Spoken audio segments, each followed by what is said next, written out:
Welcome to the AMC Cage. Welcome to the AMC. Yeah.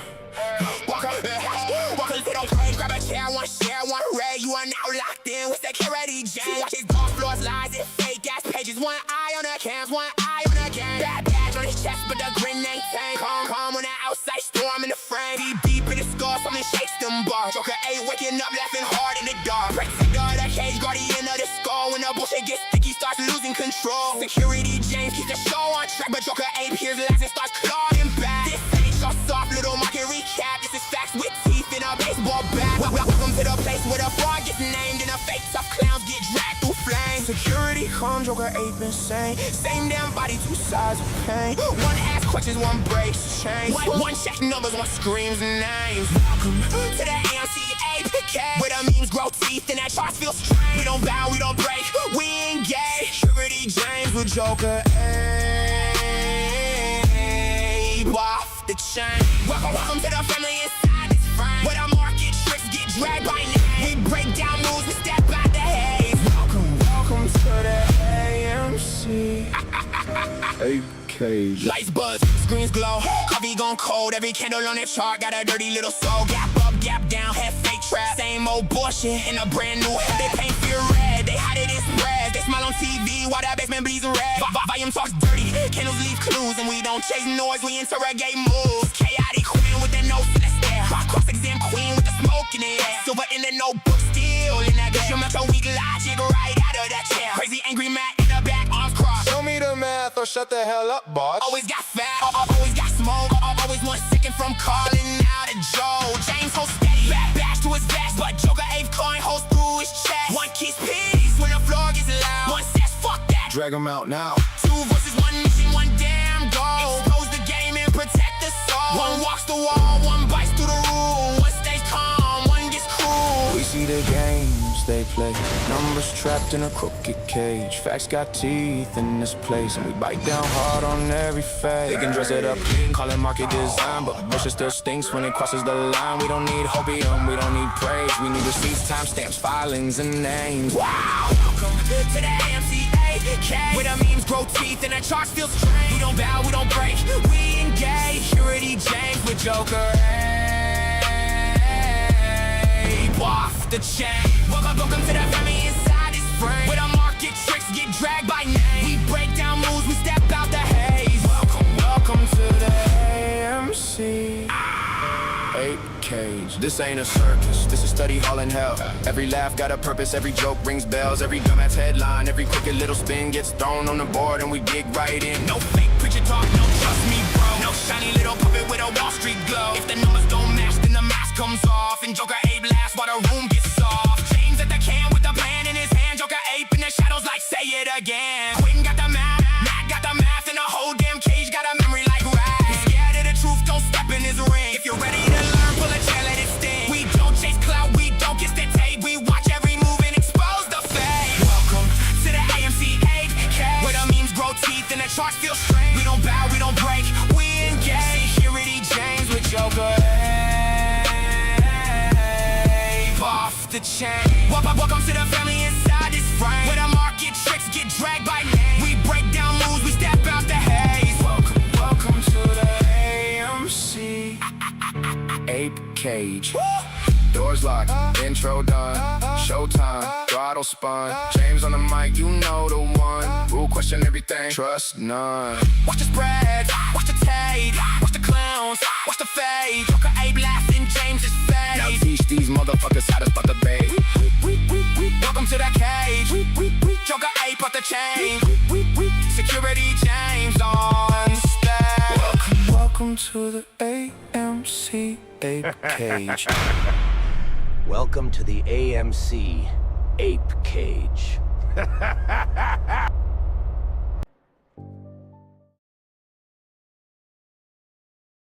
That's what I'm talking about! Yes! Sorry, I was really excited to play that video. That was just absolutely awesome. And that took me a while, but still absolutely flawless, in my opinion, from start to finish, the edit, the production, all that stuff. But welcome to the new Cage. So we have made some upgrades. And I wanted to make sure of this because I did see a response from somebody the other day that says, you're doing all this work for nothing and no one cares about what you have to say and blah, blah, blah, blah, blah, blah, blah. Okay. That you know what? You may be right. You may be right that the fact that maybe they don't want to listen to me, but they can't ignore the facts. They can't sit there and ignore what you guys are learning from a day-to-day basis. They can't actually stop you from understanding your market, and they can't stop you from wanting to learn what the corruption is behind it. And I'll tell you right now, this pissed me off when I heard it. What we're about to go over today it absolutely throttled me when I learned exactly what was going on. I had a feeling, had an inkling, but now I have the proof. Now I'm going to tell it all to you. And now you should be the bittersweet taste of confirmed validation. Correct. And you should be able to scream it to the fucking anybody. And no one can stop you. No one can tell you that you were wrong or that you're a conspiracy theorist or anything of that matter. Because here's the best part. It was written into a court docket. Yeah, I got it. Don't worry about it. You guys will, I'll tell you exactly where it is. So this way you can reference it and wherever you guys want to reference it to. But this is how it starts. It's one leak and then that grows and then that grows and then that grows. And you just make it grow. They're going to be pissed as hell at me. Do I give a rat's ass? No. Not at all. So today is going to be a fun day because we get to expose everybody. But the nice thing about all this is that now I have a functioning chat. So now I can get it from all you guys, but especially you guys that are on Twitch and Kick and Facebook and Instagram and X. I can get all your guys' chats all in one little thing. It's not on the screen. I know. I'm sorry, but I'll fix that next week. But this way I can respond to you. If you guys do write me a chat, we'll acknowledge it online. Like, what is that? John Doe M. Well, hello. It's always a pleasure, my friend. So we do have some new features. We do have some new videos, new heckler video this week. We also have a funny ass parody video that I made against my favorite YouTuber. I'll give you a hint. His name is Vector. Here, his name is Vector. But Chaotic, Matt, how are you guys? If there. What a week. We're going to see Minions and Monsters tonight. I'm really excited. It should be a good movie. Well, it's Roland's birthday in a couple weeks. You know, his birthday's the 21st. So we're doing all kinds of movies this month. Plus, we're doing a GameStop birthday party for the Pokemon Midnight release on the 16th. Well, man, got some congratulations. Yeah, he's getting some cowboy boots. We're going horseback riding. We're doing it big this year. Oh, hey, can't go wrong. Especially if we go horseback riding, then he's going to have a blast. He should have fun, though. Yeah, I mean, that's something. It's the first time, you know, he's never been on a horse before. I had to ask a lot of questions just to make sure, but, you know, he's going to be 8. It's a big year. I'm very proud of him. He had a great year at school, so we're gonna have fun. Yeah, live it up, enjoy it. They only grow up so fast, let me tell you. Just you wait. Oh, I swear to God. Every time I look up from my screen, I'm like, how are you tall again? Yeah, I know. You're going to get taller, I can promise you. Man, how are you, my friend? Besides angry. I'm crazy angry, but I'm also, it's like I said, it's bittersweet. I mean, as much as I knew what was going on behind the doors or how they were utilizing this shit, it's one thing to know and it's another thing to prove it. I agree. And what's really crazy is, like, yes, you have the court docs. We opened the doors, we found the connective tissue, we did the research, everything backs it up. But the fact that once you know, now I can look everywhere and there's articles and there's evidence everywhere once you know what to look for. Yeah. So it's not even just the court docs anymore that are backing up all this. There's all kinds of fucking media sources out there with it. You just weren't allowed to see that part of it until you personally figured it out and looked it up yourself. Yeah, I mean, put it this way: when I go hunting for stuff, I always think of the backdoor channel of like, how am I going to find this? Like, is it going to take me through a straight and direct path? Which it never does. It's always behind this trap door, this lock, this key, this window that's steel. I have to burn But once you it. get through that vault and into the vault, it's like everything's everywhere about it. All of a sudden, you had no fucking inkling to find or be shown or know anything about. But once you get in there and you know what it is and you know what it's called and you know what organization, and then you start looking that stuff up online and stuff, and there's shit all over about it. Oh, yeah. I mean, the crazier part in my eyes about this, and the part that really sucks, is that I could be talking to Matt randomly about just random shit. It doesn't have to be about, you know, specifics of like what we're going to go over or anything like that. We just have a general conversation, and all of a sudden there's 6 people talking about it. Like within an hour of us coming up with the idea. And it's just like, what the fuck? What? Yeah, random nothing subject. Yeah, like, wait, what do you mean? Like, were you listening to my conversation? Is my phone tapped?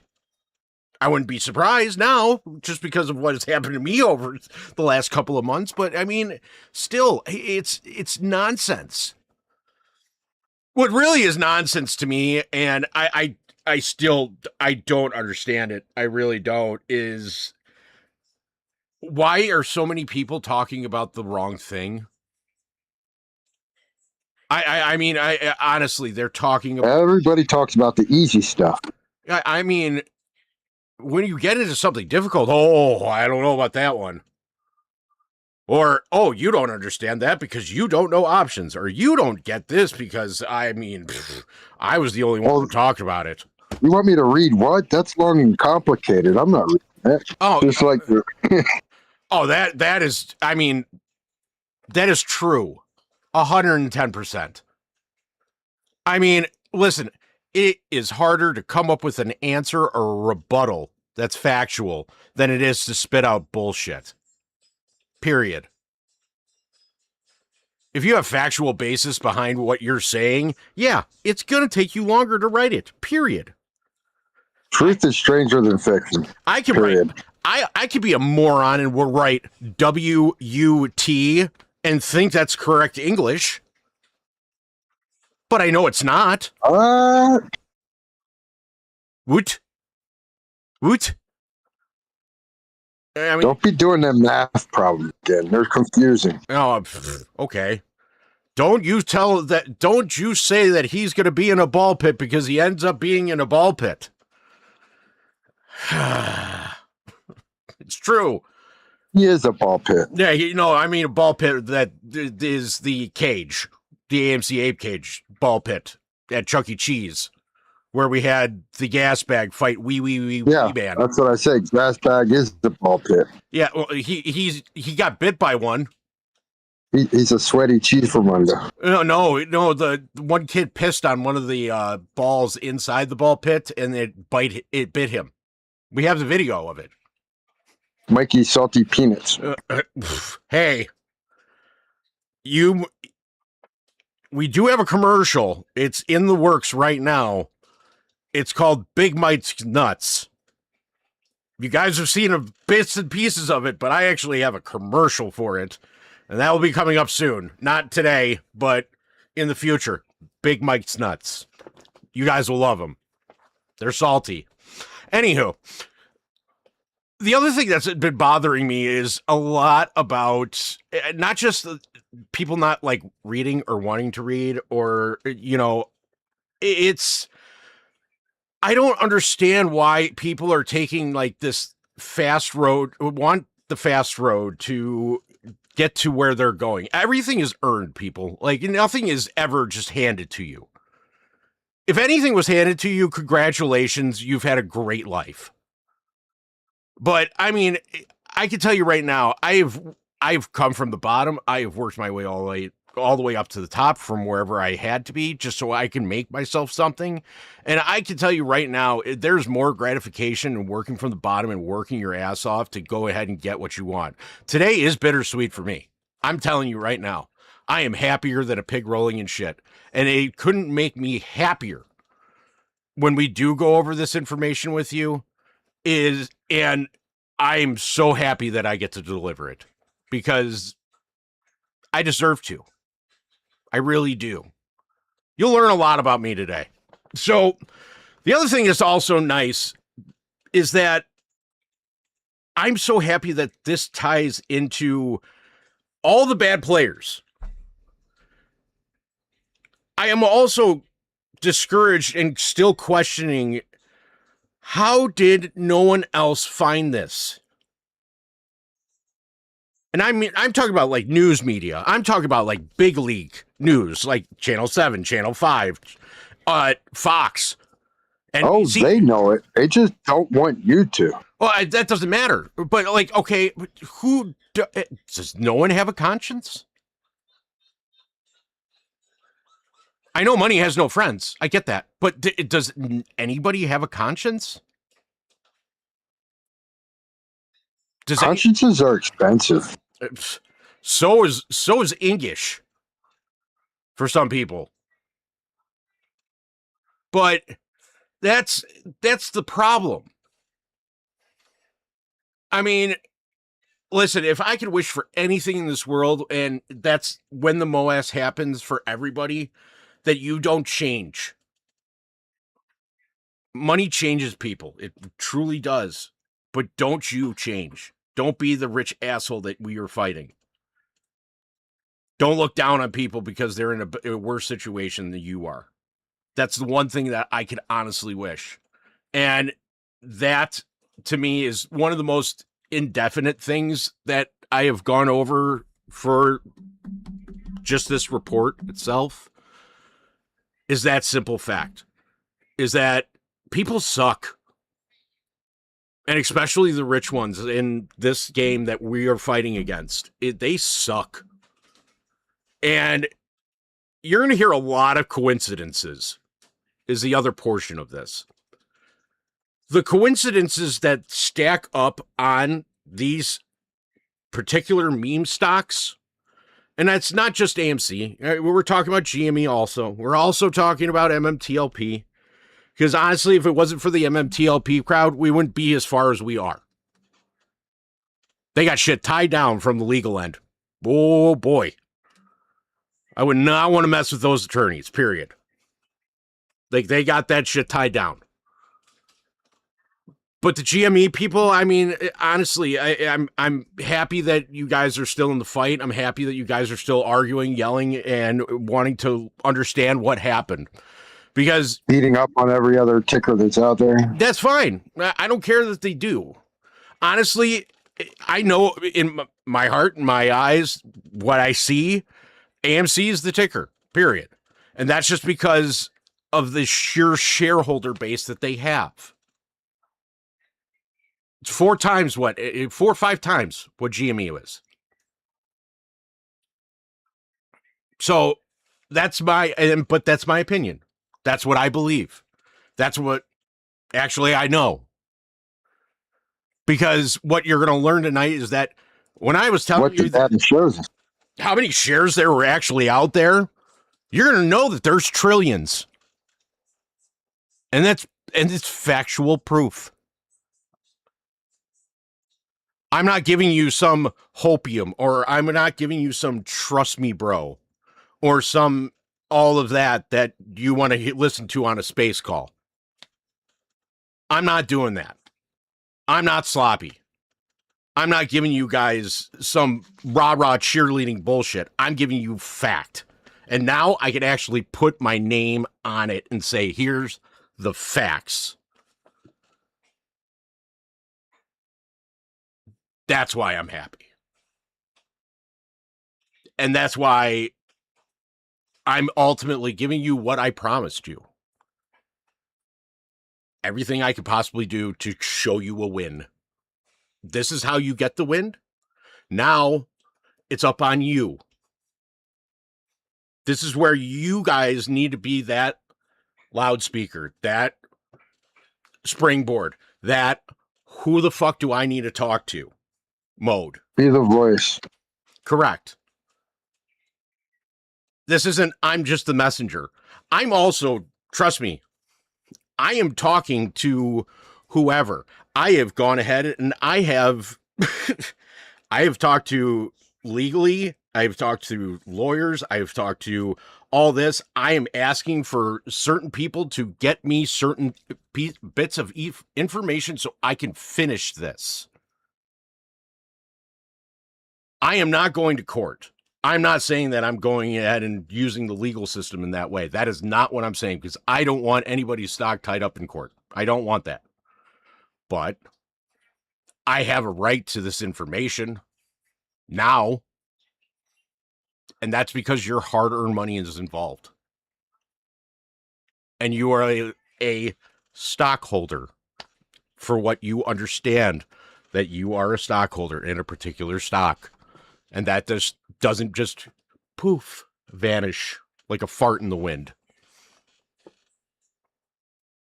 So when you want to demand documents, sure. When you want to look at the MMTLP situation and realize that FINRA and the SEC were commingling with market makers and everything else, and hence their reason for being able to look at certain books, records. We're the broker lobby group. Correct. Being able to have trustees examine trades. That is our bridge. And now we can utilize it. Because if you help one, you help all. I promise you that. That is the truest statement you will ever hear. If you can help one, you can help all. So for the MMTLP people, I will say this to you proudly. I know what you need to find. I know what you need to look for. I have a whole list that any one of those trustees can take, examine, and guess what? You could win. I have a whole list. They can find exactly what we found in AMC in their own ticker. Correct. Use pathways that we use. Exactly. Well, but they have an easier pathway because they're in court. They already have the discovery order. Correct. So they could ask for this and they can win. Which opens the door for AMC, which opens the door for GME and the whole meme basket. That's what RICO law is, folks. That's what opening a door is and walking through it. Not with crap. That's what knocking your enemy out of the game is. Correct. This is the jugular shot. This is the $1 million shot that you're never going to hit in a million years, but you finally did it. But I still have to do some other videos just because I did take the time to make them. So I'm going to do that anyways. But so without further ado, I give you all the continuation of the hecklers.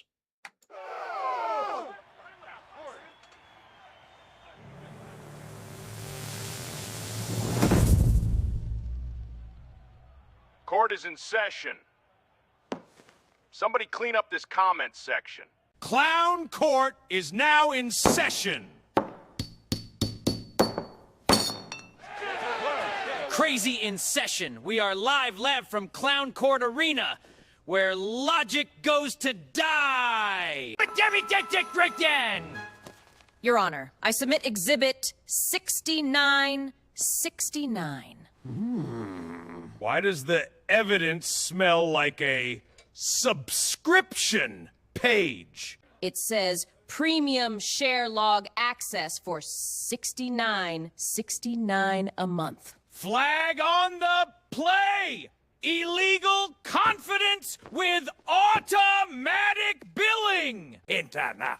It claims you can bypass legalities and get your name on the certificate.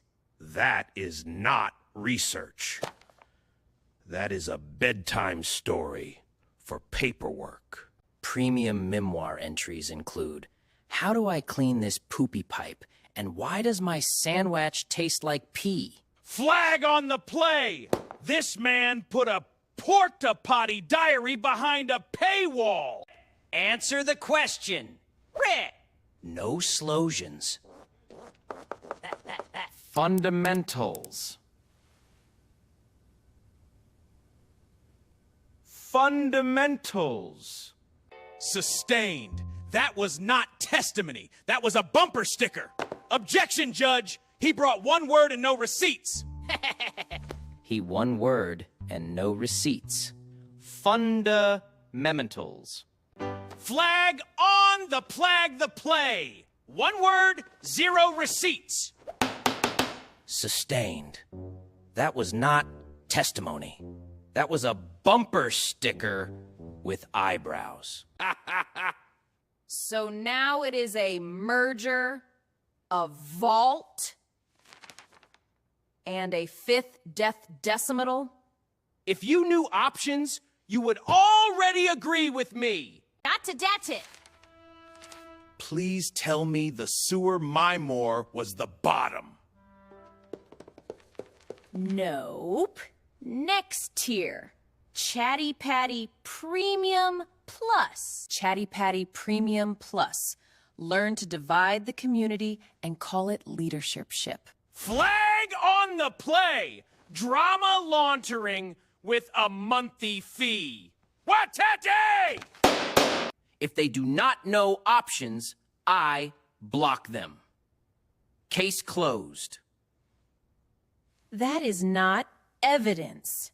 That is a mute button with an ego.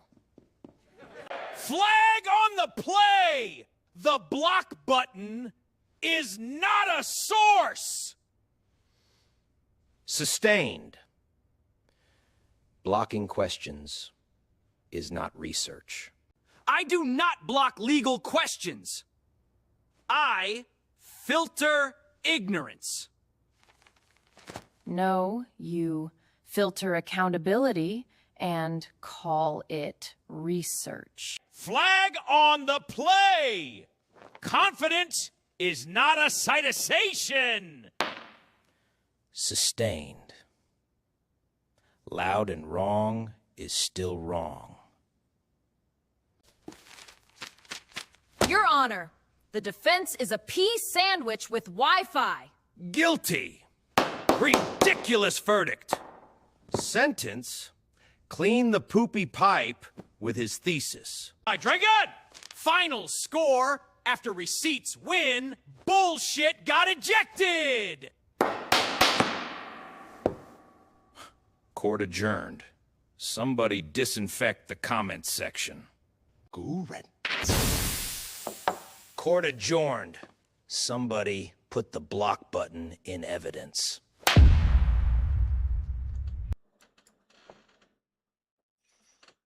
Yeah! Hey, how do I clean this poopy pipe? Matt, come on. You got to give it to me, that one. I gotta watch it again in regular mode because I was basically just getting chopped up on Okay, whatever. green light. Okay. But I get the gist of it. Okay, good. That's, as long as you got the gist of it, that's all that matters. I tried. So, but yeah, poopy pipe. And why does my sandwich taste like pee? I wonder. No, I kind of like the block is not an documented evidence. Well, because it's so true.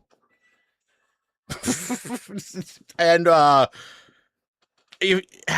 okay, half the people in our community don't understand options anyway. That's a court. It's a court gag. I know it's a court gag. That's why I made it. But still, like, it's just I don't get it. I really don't. Gag orders. Yeah, January, December. Who knows? It's just, I don't get it. And just, whoever that guy did who was doing the tally, do you know who I'm talking about, Matt? the Tally Fernacci, who's like, he's like 0 for 25. Oh yeah, I don't know who's doing that. I don't know who did that, but like that was hilarious. I would love to know what the count is now. If you're out there and listening, I would really love to find out what the count is, because it's got to be more than 21 or 22 by now. I mean, his odds of being right have to come up soon, because the odds are just getting better and better. That you've got to be right at least once. When? I don't know. Someday. Okay, now you're just rubbing his back and saying it's okay. It's okay. Keep trying. Okay. God. It's just you know, Ace, we never quit, right? no, we don't. No, we can't. We're too stubborn. Honestly, I know I am, but like, please, we're so stubborn. It's ridiculous, and I just can't. I don't want you guys learning the wrong thing, but I also understand, like, okay, you guys can listen to whatever you want. I mean, that's fine. I mean, that doesn't bother me whatsoever, but it just got to be somewhat factual with what you're saying. At least a pigeon poop size of, truth or understanding. That'd be fine. I'll be okay with that. No, relevance helps. Yeah, I mean that Some helps people a lot. say stuff that, yeah, you're right, but what's the relevance? Yeah. Okay. I mean, he's I don't know when, but yeah, sure. Yay! He tried. He tried very hard. I don't know, man. I can't do that. If I was completely off base, completely wrong, like I would want to learn. I would want to understand, like, why. Like, there's got to be, it has to be something. You can't just sit there and keep on saying. Oh, you don't know there's a magic number. If you say it more than 3 times, it has to be true. Well, but when I read it was 0 for 21. I mean, you're circuiting you right out. I know, but like third time's normally the charm. But this is not. We're not in charm school no more. Like, this is real world. Like, you either right or you're wrong. If you're wrong, move the fuck away. Learn before you walk. Chew bubble. Gray's a color too. It sure is. It sure is. The other thing that is also, I will say, this is actually bothering me, is that supposedly we're supposed to have troops on the ground, or boots on the ground, come after the 4th, which I don't know why we would declare it. We don't. Whenever we go to war, we just don't do that. We're not going to publicly say, oh, hey, we're going to war. Here's a big sign that says that. Like, we don't do that. Like, we actually have tactical planning for that, and we actually have strategy that, like, when we get deployed. But the problem that I do have, and I don't know if anybody knows geography here, but has anyone really looked around Iran? Because I can tell you right now, it's a lot of mountain that's around Iran. And then there's one spot where you can, like, actually go into Iran, and that's through the water and through Hummus. And let me tell you what they got there. A bunch of fucking missiles. So how are you supposed to get your troops there? Can't airdrop them in, really. I mean, man, we looked at the terrain. It's next to impossible. It's like somebody looked at a map and they needed a place to call their own, and they said, okay, we'll take this tippy top of that mountain sticking out of the sea, and that'll be your border, and this cliff right here will be your northern border. And you can have all that. And good luck. I mean, that's basically what was said. But like, the thing that I have a problem with is that, okay, you publicly announced that you're going after the 4th. I don't know why. Then you go, we're going to put boots on the ground. I don't know why. I haven't seen one thing. I mean, you see what is said on the news, supposedly, quote unquote. But do you really hear about it? Do you really see it? Is there something that's actually reporting or not? Because I don't want another fake Iran or what's it called? Ukraine war.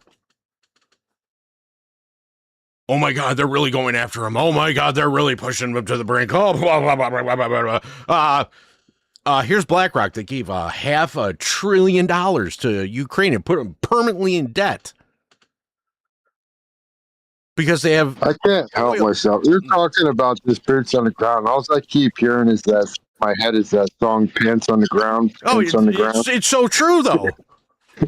Ain't nobody hearing you with your pants on the ground. Yeah, it's on the ground. Don't worry about it. It's just on the ground. It's just... But I come on. And then afterwards, oh yeah, don't worry about it. Everything's fine and dandy. Everybody's great. You know, groceries don't cost your entire life. You're costing looking like a fool with your boots on the ground. Yeah, with the boots on the ground. Oh yeah. But then you have okay. So groceries cost your life. You have oil that's costing your life, and we're about to run out of it soon. So that's okay. They keep on thinking that they have the whole Japanese negative carry trade under control, but from what I heard and what I actually saw in reports coming out of their, you know, whoever their minister is of finance, they have to raise their interest rate again, like another point. Guys, you haven't seen 2% out of Japan in ever. I mean, ever. Our bill at the Treasury has got to be close to like 170 billion at that point a week. A week. I can't wait for it to be like 500 billion a week and watch how they're just siphoning money left and right because they have to, because everybody who's in Wall Street just put up all their yen for, you know, high yielding assets. Watch how fast an asset bubble crumbles. It was about as fast as that Bartlett building caught on fire in a plain field with no trees and a shelf that jumped. Mm-hmm. Yep. That happened. That happened, folks. Just like all the rest of this. And now you get to hear about, oh, how everything's going to be becoming a tokenized security from your good old folks from the DTCC who's being overtaken by alpaca. And yeah, they're trying to basically make sure that you guys think everything's okay. Don't worry about it. Your money's fine. But everything's going to be coming a tokenized security. They're going to take real world assets, wrap it in a token, and then blow up the fucking asset into 50 billion pieces, and then mint tokens to cover each fractal. Correct. And it doesn't matter what kind they are. Oh, and they're going to do it offshore so it doesn't make the FTD reports, and they're going to sell it as wholes. Everybody. And then import it back into the market through the digital price discovery loophole. Anyway. Yeah, it's a magic trick. Wait till you see this. It's here. Keep on looking at my hand. Keep on looking at my right hand while my left hand is taking your wallet out of your pocket and charging everything to it. They are literally taking your money out of your pocket that you earned, that you worked for. And if you are investing in the stock market, now it became 1 for 50,000, right? Because it's and this whole fucking organization that they put together and network structures they built tells me they're spending all that money on crack. Because you have to be a crackhead to think that this is going to fucking work. It's it's not crack, it's blow. We gotta be politically correct here on what the drug of choice is. It's definitely blow. But still, there's no. Okay, you're telling me that I'm going to go ahead, I'm going to invest my money into a stock, like that I have an actual asset on, not a token, which can be for one of 50,000, and you get a decimal while they get an actual ticket. How does that work? And then on top of that ticket that they have, they can claim and put claims, multiple claims on top of that stock. So everything, all the equity, everything that you have on that one certificate is now worthless. It's divided 50,000 pieces. Don't worry, we'll go buy the actual shares when we get the round to it token. Yeah. When we get around to it, we'll get the shares. We'll get you all straightened out. Why do you think they want a decentralized platform? They don't do things for no reason, folks. If there's a reason, if there's a way, there's a reason why they want it. I can promise you that. And they're throwing squirrels in every fucking direction for you to get distracted by. Squirrel! It's a squirrel zoo right now. Oh. They'll have you chasing your tail for months. If you let them. They'll sell you Jack Magic beans, hoping that you will climb up that beanstalk and find the golden goose. And then when you get back down with the golden goose, they'll take it right from you. And they'll tax it because of air. Or trees. Or sunrise. Sunset. Your dog took a shit in my yard. Tokenized water. Yeah, synthetic water. I have this wonderful synthetic Ken Griffin's bedpost to sell you. It was signed by Jeebus. But it's that time again. It's always time for my favorite segment, Dum Dum of the Week. Welcome back, same Joker Ape, new freak show. Cage lights, hot horns up, let's go. Dumbass of the week, step into the show. Dum Dum of the week. Welcome to the timeline dumpster fire parade, where your brain took a day off and never got paid. Paper crown crooked with DDW shirt says I'm a dumbass shill on X2. Talking big like you cracked the code, but your whole damn take just crashed and froze. Screenshot squad got your post on freeze, frame by frame of your dumb disease. Joker Ape grins like, here we go. Matt's in the back yelling, hell no. Quinn got receipts stacked to the sky. Dumb blinks like his Wi-Fi died. Hang dumb of the week, take a bow, don't blink. Every word you drop makes the whole room stink. Dumb of the week, yeah, you hit that low. We don't need a script, it's a live Ape Cage show. Whoa, dumb of the week. Whoa, dumb of the week. Hey.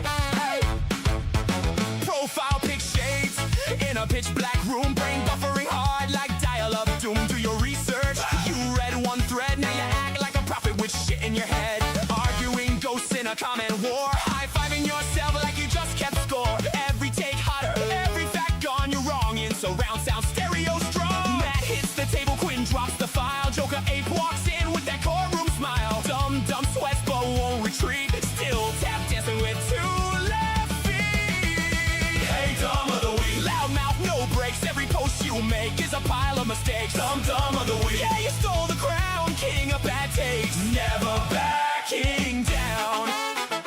Whoa, dumb of the week. Whoa, dumb of the week. Caps lock stuck, like your critical thought. Type 10 post and said fucking nothing at all. Sore, trust me, bro. Peer reviewed lies, footnotes written by imaginary guys. You triple down like it's blackjack night, holding 21 L's, thinking you're right.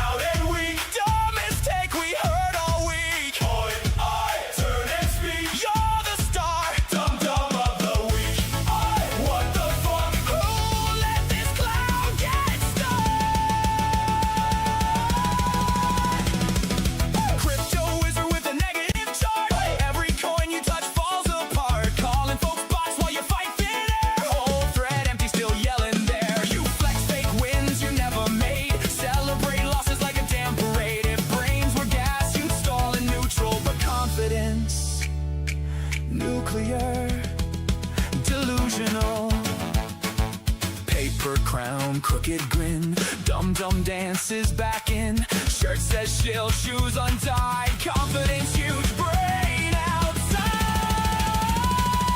Who got cooked by their own damn post? This clown. Who talks shit with no receipt? Who got folded by facts and beats? This clown. Who wears the crown but missed the point? Dumb, dumb, dumb, dumb. Hey, Dumb of the Week. Headline disgrace. Every bad opinion splashed on your face. Dumb, dumb of the Week. Yeah, you own that throne. Built it out of bullshit. Sit there alone. Hey, Dumb, dumb of the Week. Let the whole case speak. You're the loudest dumbass of the week. Whoa, whoa. Dumb, dumb of the week. Whoa, dumb, dumb, dumb, dumb. Dumb, dumb of the week. Dumb, dumb of the week. Dumb Dumb of the Week. It's my favorite segment. Chaotic, do you want to go first? Unless you're still dealing with Little Man. And in that case, then Matt can go first. Yeah. Let me go first, just because ahead. we're getting ready to pull up the movie theater. Go ahead. So, I don't know. I've actually had a really good week. And as far as like some, I think I'm gonna go ahead and pick Mark Zuckerberg just because it's been a while since I've picked him, and he's always doing something bad. I've had so many issues on Facebook with getting flooded by bot accounts. It actually surprisingly has been better since my account was reinstated on X. I haven't had nearly as much trouble. I don't know what changed when they reinstated me, but like my Facebook account, there are certain topics, as soon as I type it and hit post, my whole shit, all the replies full of communist alphabet people telling me they want to murder me. It's insane that this is allowed to go on, and it's distinct on Facebook. It's not even Instagram. It's definitely Facebook. I don't know what's going on, but that platform is fucking compromised. It's the same thing here. I mean, every time I post, I've been told I'm going to haunt you, I'm going to kill you, blah blah blah blah blah. And you know what? Okay, that's fine. I'll build myself a ghost bed. I'll haunt you afterwards. You was like the bots.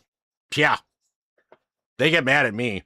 I mean, I'm so used to it now. It just doesn't matter. I mean, for me at least. But I understand the whole Facebook thing. Like, that's kind of stupid. I mean, they follow you everywhere. It's like, here's a piece of I think she left. She got Lil Man. She got Lil Man. She got movie theater to go to. I don't blame her at all. So yeah, that's pretty much that. Matt, I'll let you go. TD Ameri dumbasses. TD Ameri dumbasses. That's because I can't use the word American in the same sentence with them stupid motherfuckers. Pardon the French. But when you don't have enough certificates in your books to cover your remaining shareholders because you transferred all the certificates that you had for direct registering customers that transferred theirs. Mm-hmm. And one account's going to eat up the rest of your certificates just on the dividend issuance alone. And you had previously told customers that when there is a shortfall, we don't have enough certificates for our clients, and we will get the shares as soon as they become available for us to get it. Of course they will. Well, they halted the market, and we didn't have a way to get them, blah, blah, blah, blah, blah. And now they're touting that they do have to deliver the dividend, and it will be accounted for in the record. And they're going to wait till this thing trades again, and that they're not looking to buy the shares from the company that they said that if they became available, they would get to cover their shortfall. Well, you just admitted, well, first off, you can't tell customers you're going to do something on the record, and then when they become available to get, you just outright refuse to go do it. You can't say you're going to make the record right when you already disclosed that you have a shortfall so drastic that you can't cover the dividend issuance to make the record correct. That's securities fraud. That's record-keeping violations. That's a whole slew of fucking things that are. I made a boo-boo. Boom, boom. And they're on the record saying this shit. I So made a yes, boo-boo. I nominate TD and Merritt dumbasses for Dumb Dumb of the Week. Here's your lollipop. Thanks for visiting. I made boom boom. My boom boom was bad. My boom boom I did not do research on. I just took your money and said I will hopefully find that maybe under my sock. Correct me if I'm wrong. They're their own custodian, so they can't even forward the blame to their custodian for not having them on their own behalf. This is the perfect. Well, you see, I said I was going to do this, but you know, what I was thinking about is that I didn't. And I just take your money instead, because you know that's just the easier route. You see what I'm talking about? Yeah, you know what I mean. Come on, yeah. What the fuck? Well, mine is a new one for me this time, and he's a new one because not for his dumb antics or for his more so dumb merch that he touts around like a fanny pack. He does have a great line that says Matt Kors' dumb ass fucking line of fanny packs. But he made the wonderful, wonderful thing of making a video and then going onto Twitter and calling every single AMC ape a dumbass. Or how should I put this? Instead, not he basically said anybody still following and he said a fucking he's idiot. A moron. No, hold on. He said fucking idiot is what he said. And so, you know, I could sit here and talk all day, but instead, I think I'm going to let the hecklers do it. Court is reopened. Vector brought a 5-year chart and thought that was a personality. Your Honor, he did not answer the research. He mocked the people asking questions. I do not need the binder. The chart is read. They are still living in 2021. AMC was a horrible investment. He called months of receipts lazy, then answered with a screenshot. Flag on the play. You do not spike the football on a scoreboard somebody else rigged. Price went down is not a rebuttal. That is blaming the witnesses at the crime scene. They should have adapted. They should have traded. Adapted to what? A market where retail asks for receipts and gets laughed at by a chart goblin? Tokenized stocks, settlement questions, swaps, collateral trails, and court records. He answered with a red chart. Personal foul, roughing the messenger because the evidence had evidence. A red chart does not erase the questions. It just proves retail got dragged through the machine. Final score, receipts win, ego got ejected. Verdict, guilty of chart worship, 2021 amnesia, and dodging the receipts. That's my answer. Okay, you decided to flip-flop. You decided to change your tampon. You decided that it was a good idea to join the guys in suits. I object. That evidence is detrimental to my case. Yeah, exactly. So you decided that you wanted to ride, or actually, how would I put this? I'm going to say plagiarized Trey to a T. And then after you did that, you decided to go put your ass or your face so far up of Kevin's ass to go ahead and just make $1. You are outright despicable. Not only are you the dum-dum, but you are the dumb ass of the week. Matt Kors. That is shitty, period. Because he made all of it, everybody that asked a question, oh, I have a chat. Oh, let me tell you about my chat. And my chat said this. And let me get you a super chat. And super chat Matt. And then they started calling him Super Chat Matt. And then he made a fanny pack. Do you hear how dumb this sounds? Just outright shitty. And on stuff that wasn't even right. That's the even better part. Keep you confused. Not tell you the truth. While he was trading options and held no actual shares. Correct. And giving you financial advice without a fucking license. But no one talked about that. So, yeah, Matt Kors, you are my dum-dum of the week. Enough of all this. Because let's get into some juice. I want some juice now. And the juice is worth the squeeze, folks. And all of this time with the research and everything that is led to this, the epiphany. Because this was an epiphany for me. It was worth it all. I promise you. And I'm just getting my thing up here, and so I can go ahead and actually read what I'm supposed to. Where is this? Properties. Nope. It's that one then. Interact. There we go. Da, da, da. All right, everybody, here it comes. This is big. AMC. Pay attention, focus. The connections are all there. AMC. Fully backed my ape. The court docs found the vault door. Tonight, we are not opening with fairy dust, magic, charts, or some anonymous finance goblin screaming, "Trust me, bro." From the basement, decorated with 3 monitors, cold pizza, a motivational poster that says liquidity is vibes. We are opening with something Wall Street hates more than sunlight.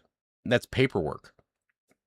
Court paperwork. Bankruptcy paperwork. The kind of boring, ugly, beautiful paperwork that does not care about anyone's feelings. Follower count. Blue check mark. Podcast microphone. Or expensive suit that smells like confidence and settlement language. And that paperwork says the story retail was mocked for asking about was not imaginary.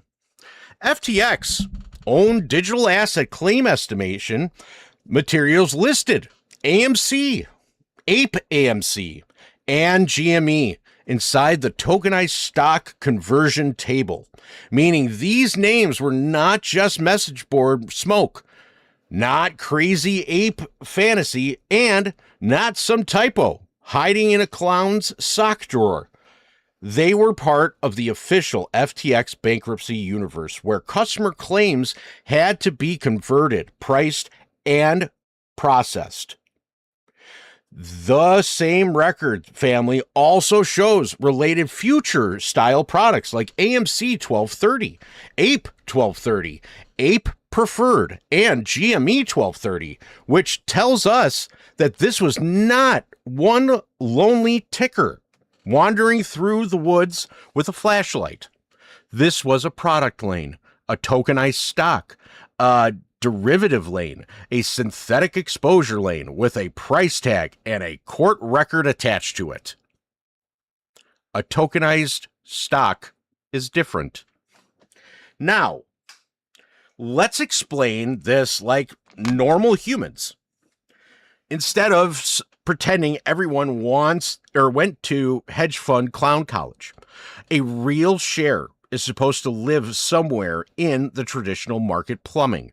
Broker, custodian, DTC participant, account title, CUSIP, quantity, settlement, date, lending status, pledge status, all the boring adult stuff that makes the financial system pretend it owns a belt.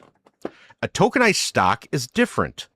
It can look like a stock on the screen, trade like exposure to a stock, and be advertised like it is backed by a stock. But unless the backing ledger is produced, the customer is staring at an electronic promise with a nice haircut. So when FTX linked people said, tokenized stocks were backed, the question was never, do we feel good about the words? The question was always, where are the actual broker statements proving the shares existed in the right quantity, under the right legal entity, at the right time, and not loaned, pledged, transferred, or reused, like Wall Street's favorite community toothbrush? That is the core of this report. Not vibes, not revenge, not I saw a gun or guy on X, a thread with 7 arrows and a skull emoji. The question is custody. The question is collateral. The question is whether the pretty token wrapper had real shares underneath it, or whether the wrapper was standing there in a tuxedo with no pants on.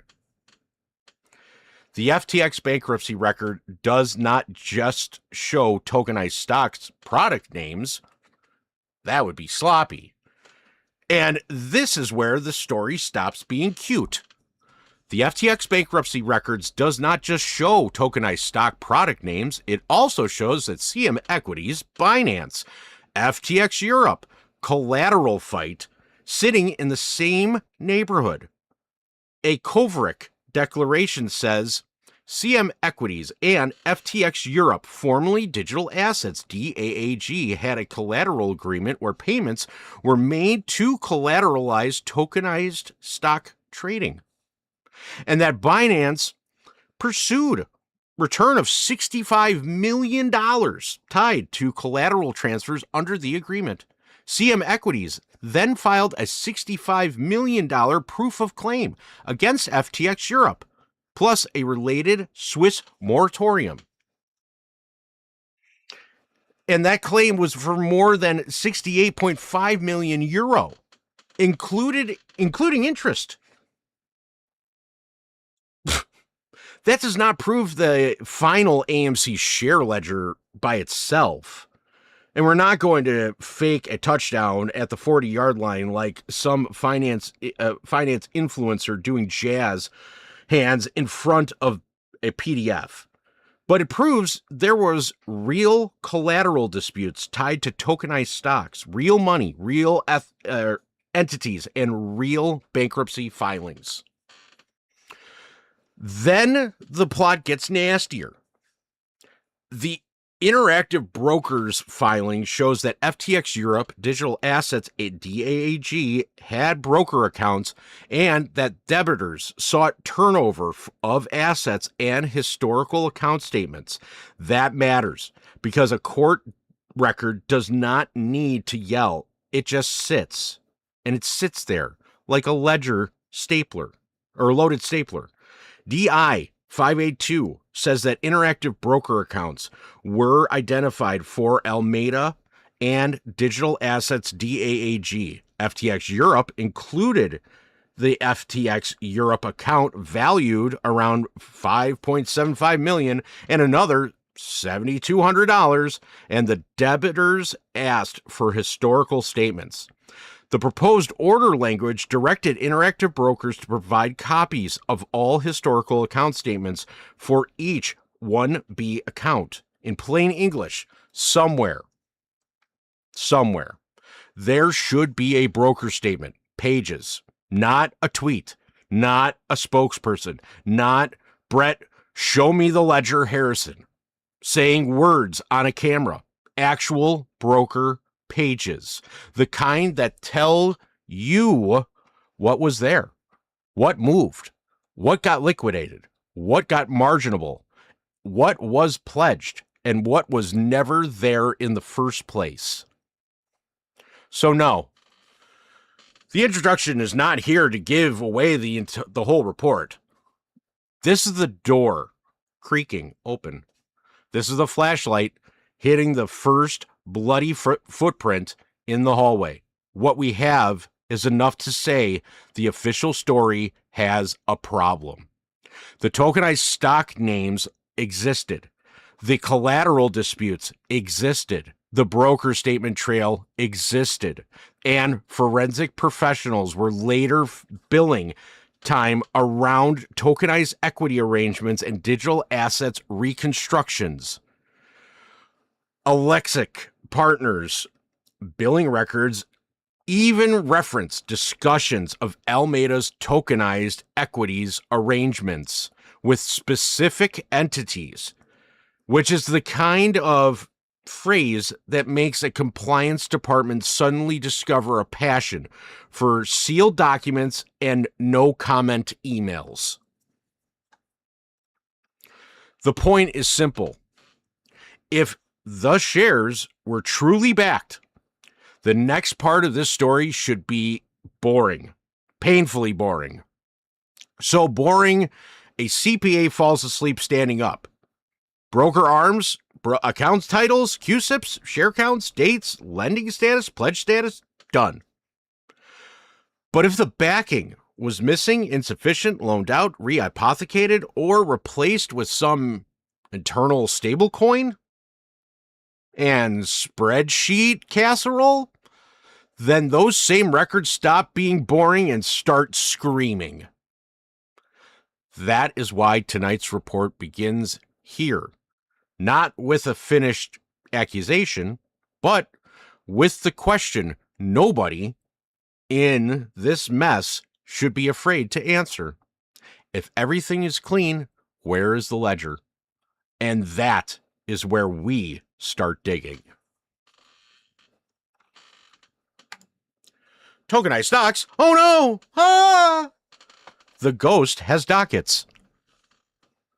AMC Entertainment. Wait, a token? GameStop Corp. A token? YOLO Inc. A token. Dockets. Objections. Honorable 8 Court. Investigated financial boonsness.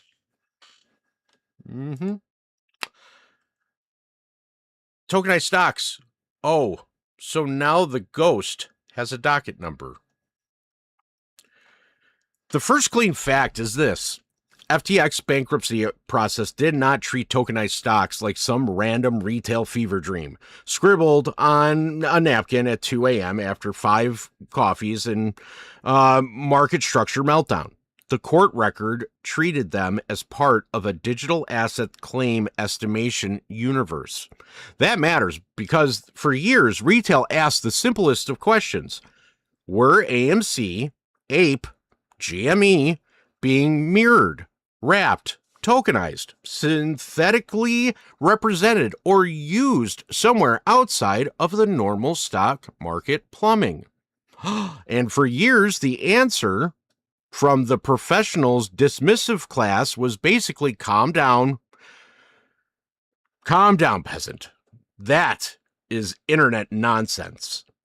Well, the funny thing about internet nonsense, it gets a lot less funny when it shows up inside a bankruptcy material connected to one of the largest financial fraud cases and collapses in modern history.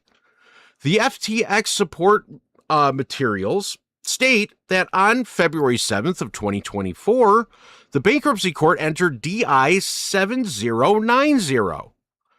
So DI is the actual docket index number, and then 7090 is the actual docket. So if you want to go look this stuff up, please be my guest. The order granting the debtor motion to estimate claims based on digital assets, and that the order approved a digital asset conversion table.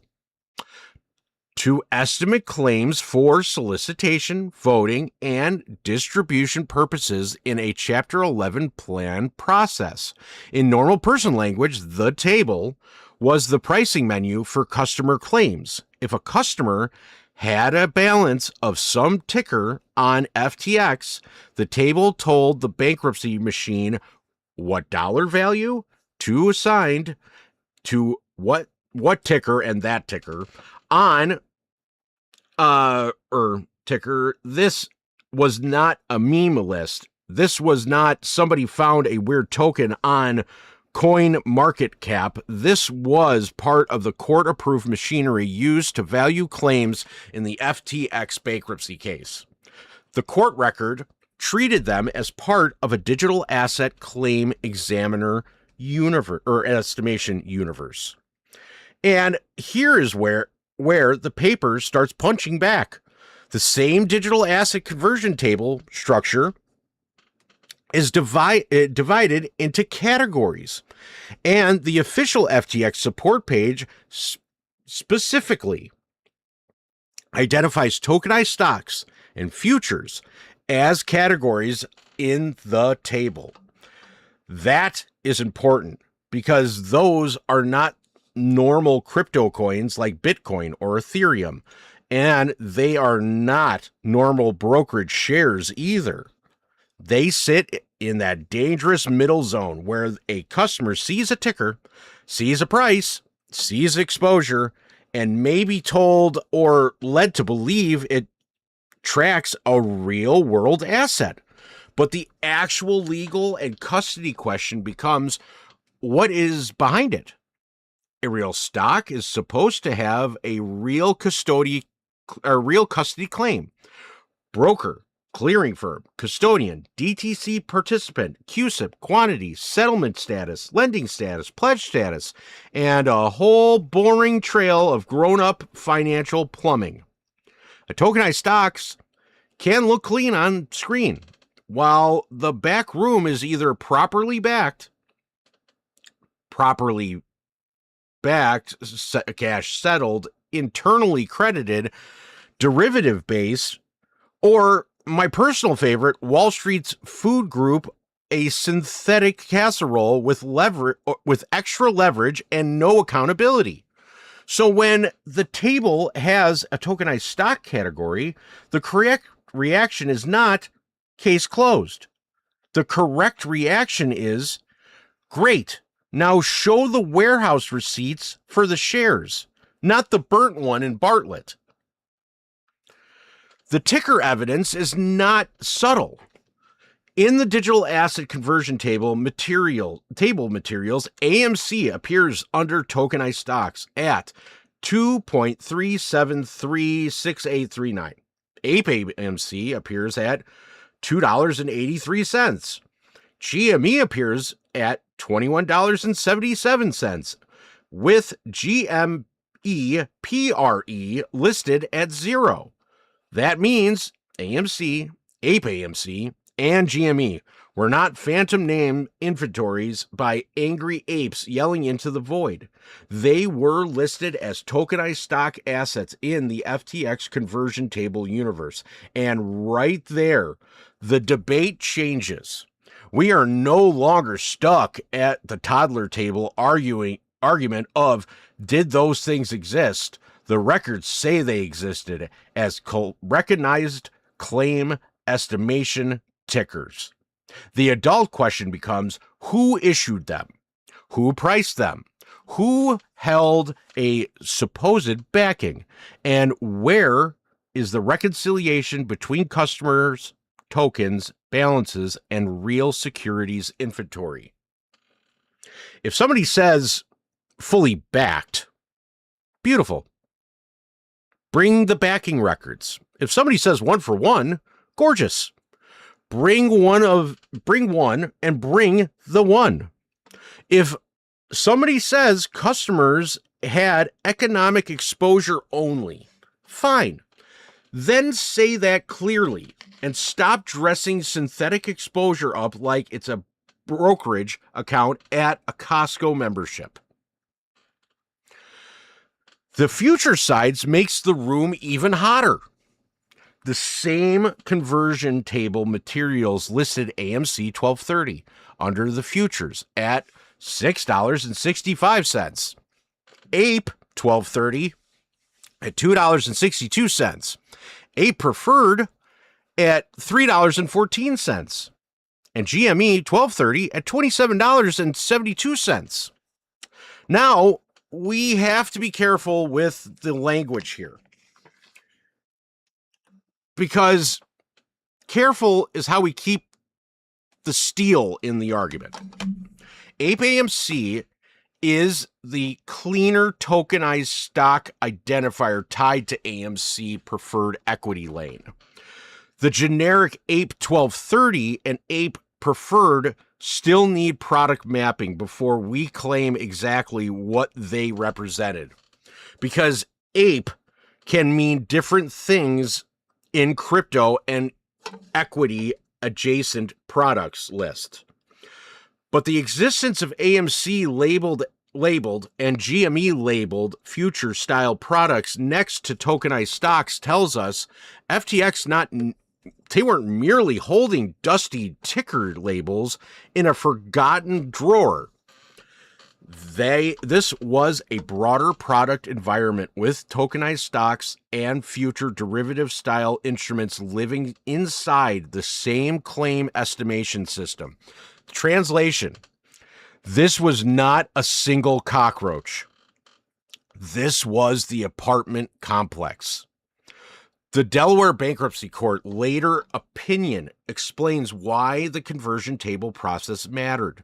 The court described that the debitors filed the estimation motion DI 5202 because millions of claims were seeking recovery for digital assets, and the debitors proposed using a conversion table to convert each digital asset into US dollars so claims could be calculated efficiently. The court also described the conversion table as a result the debtors' experts' calculations. That means a table was not just decoration, it was a claim processing tool built into the bankruptcy process. For the average person, think of FTX as a casino that collapsed while customers still had chips on the table. The bankruptcy court needed a way to say, what is each chip worth in dollars? The digital asset conversion table was that chip pricing chart. And tucked inside the chart were the tickers retail has been asking about: AMC, APE AMC, and GME. So if anybody still wants to pretend these names were not in an official FTX claim universe, they are no longer arguing with you or us. They are arguing with the docket, and good luck.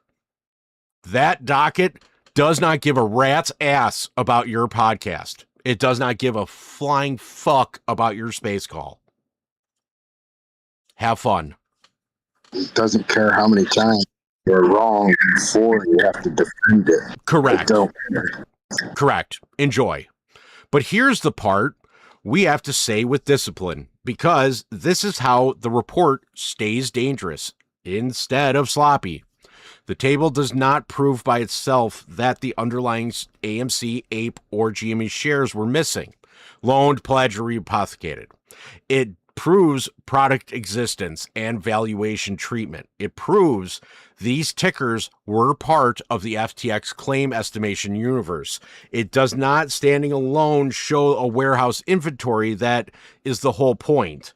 If a moving company gives you a receipt that says one grand piano, that does not prove the piano is safely sitting in the storage unit. It proves they issued a receipt for the piano. To prove the piano is actually there, you need the storage record, the unit number, the access log, the insurance schedule, and maybe a picture of the piano not being sold behind the pawn shop. Same concept here. The conversion table is the receipt. The missing proof is the actual custody ledger. Broker, name, account title, custodian, sub-custodian, CUSIP, share count, dates, stock loan status, pledge status, margin status, corporate action treatment. Without that, fully backed is just a bedtime story in a suit.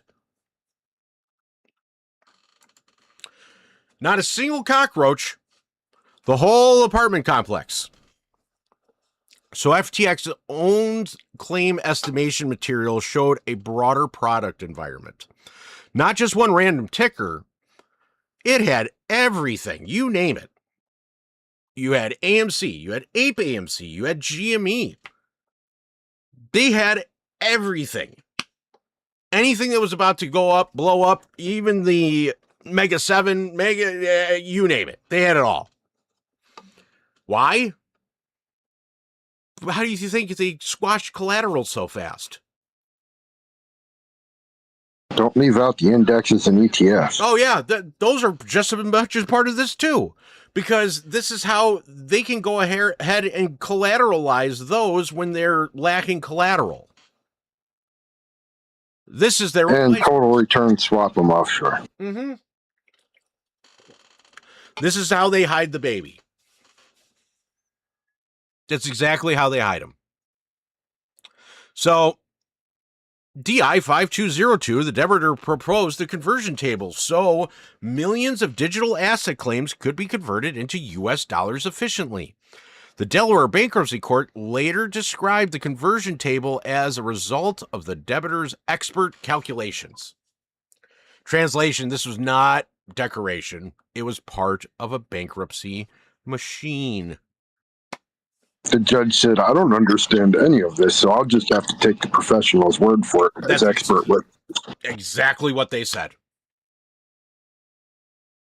Don't you find that a little, like, coincidental? Convenient, coincidental. Oh, I don't understand this. You just give me the best thing and I'll go with that. That sounds great.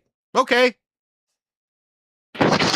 If I'm a criminal, I love this. As a judge, you get paid well. Wink, wink. Yeah, don't worry. I'll grease the wheel. You'll be fine. It gets better. That is why this section is the highlight of the report. It moves the investigation from rumor to record. It locks in the first major fact that FTX's own bankruptcy process recognized AMC, Ape AMC, and GME in the tokenized stock conversion universe. Now, the burden shifts. Nobody gets to laugh the question out of the room anymore.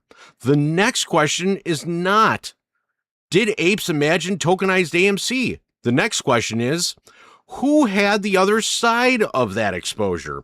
And what was actually sitting behind it? Was it real? Settled stock? Was it cash collateral? Was it derivative hedged? Was it a stock pool? Was it a broker statement that nobody wants to show?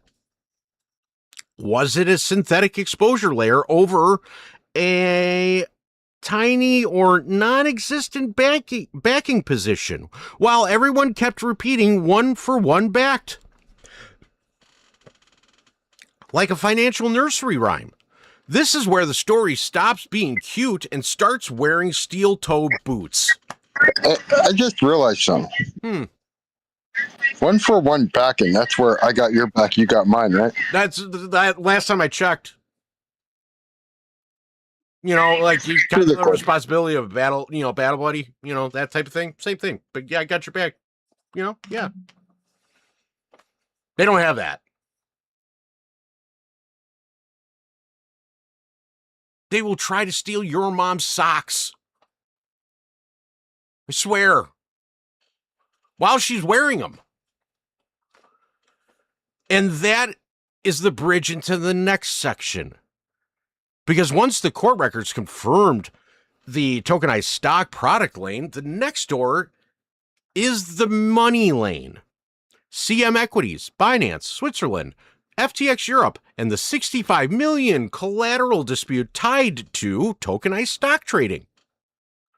The products are now on the table. The next question is whether the collateral behind them was real, sufficient, and tied to actual securities, or whether the whole thing was another Wall Street magic trick. Hold on. Where the rabbit, the hat, and the audience money all disappeared at the same time. 65 million collateral doesn't fall out of a couch cushion. Why not? Missing ledger. Why not? 65 million in collateral whole. Why not? This is the part of show me. It's so important. And I really hope that now you guys see what I'm talking about when I say, we would normally have that happen. Normally there's reporters on the ground. How about you show me? Same thing here. Show me. Is their motto, if we mint it, they will print it? Yes. Specifically. To a T. The second clean fact is that the money trail, and this is where the story stops sounding like maybe there were weird tokenized stocks somewhere, and starts sounding like grown adults in a court trying to settle the very expensive mess before somebody has to explain the whole machine under oath. The FTX Europe restructuring records do not say, oops, somebody made a meme token. They say CM Equities and FTX Europe, formerly known as Digital Assets DAAG, entered into a collateral agreement on October 27th of 2020, where CM Equities made payments to FTX Europe to collateralize tokenized stock trading for CM Equity customers. That alone matters because it proves the tokenized stock business had a collateral structure connected to FTX Europe and DAAG. Then the record gets louder. On April 1st, 2021, Binance and CM Equities entered into an agreement on the purchase and sale of tokenized stocks, where Binance purchased tokenized stocks from CM Equities. Later, Binance initiated arbitration in Germany, seeking the return of $65 million from CM Equities. Just chump change. Relating to collateral transfers under the tokenized stock agreement, CM Equities then filed a proof of claim in FTX's bankruptcy case for $65 million against FTX Europe, plus another claim in Swiss moratorium proceedings for euro 68,544,156.16, including interest. That is not a typo. That is not a coffee stain on a legal invoice. That is a court-documented multi-country tokenized stock collateral fight with FTX Europe. CM Equities, Binance Switzerland, German arbitration, Swiss moratorium proceedings, and bankruptcy court all sitting at the same ugly dinner table. For the average person, here's the clean way to understand it. Imagine a casino sells a customer a chip that are supposed to represent real gold bars in a back room. The customers do not get to touch the gold bars. They just see chips balanced on a screen. If everything is honest, somewhere there should be a vault ledger showing how many chips exist and how much gold is actually backing them. Now replace casino chips with tokenized stocks. Replace gold bars with real shares or collateral.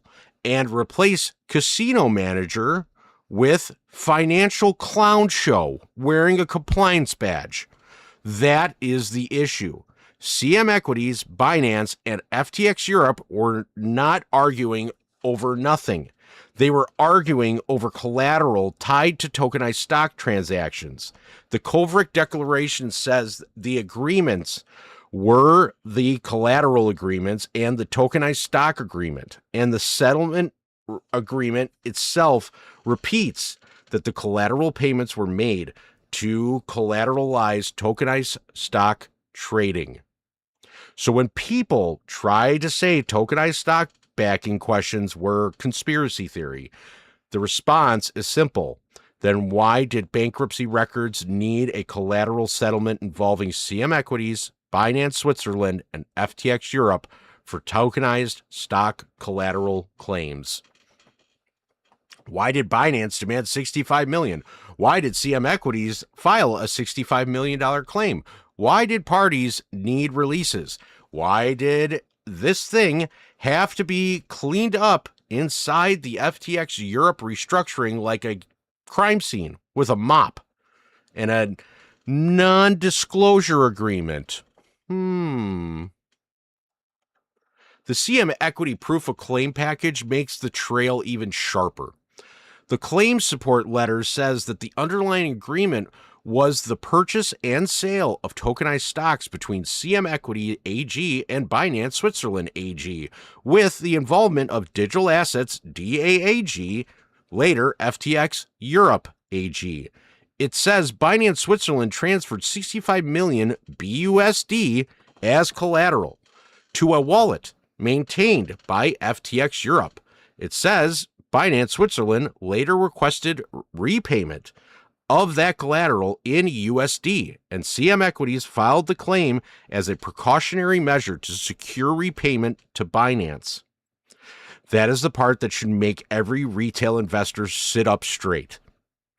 This is not a vague collateral existed somewhere sentence.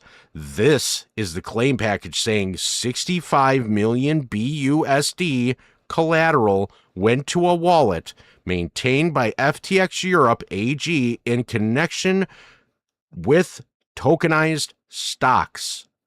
And when your wallet export later shows that approximately $65 million and $21 BUSD moved through the court identified wallet path and into an FTX label destination, that is not some random blockchain glitter. That is a money lane matching the courtroom lane. The court documents give the who and the why. The wallet trail gives the movement. Put that together, it says the collateral trail was not imaginary. It was real enough to move money, real enough to create a claim, and real enough to acquire a settlement. Now, here is why this matters for AMC, AMC Ape, and GME. The final FTX conversion table proves the product names existed in the tokenized stock universe. The CM Equities, Binance, FTX Europe record proves a tokenized stock collateral structure existed. Those Binance FTX Europe records prove a tokenized stock collateral structure existed. Those two separate doors are now point towards the same hallway. And that door says those tokenized stock products were in FTX bankruptcy claim universe.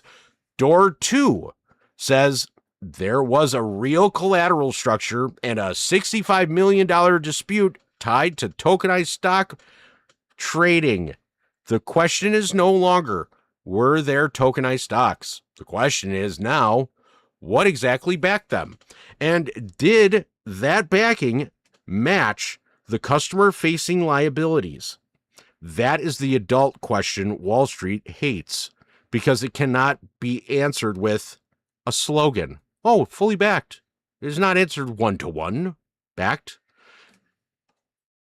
It's not an answer collateralization. And that's not an answer. These are marketing phrases until somebody produces a broker statement, custody record, account titles, share counts, wallet ledgers, stock pool records, and reconciliation schedules. Without those records fully backed is just a tuxedo rented by a naked spreadsheet. And the settlement itself makes the missing ledger even more important.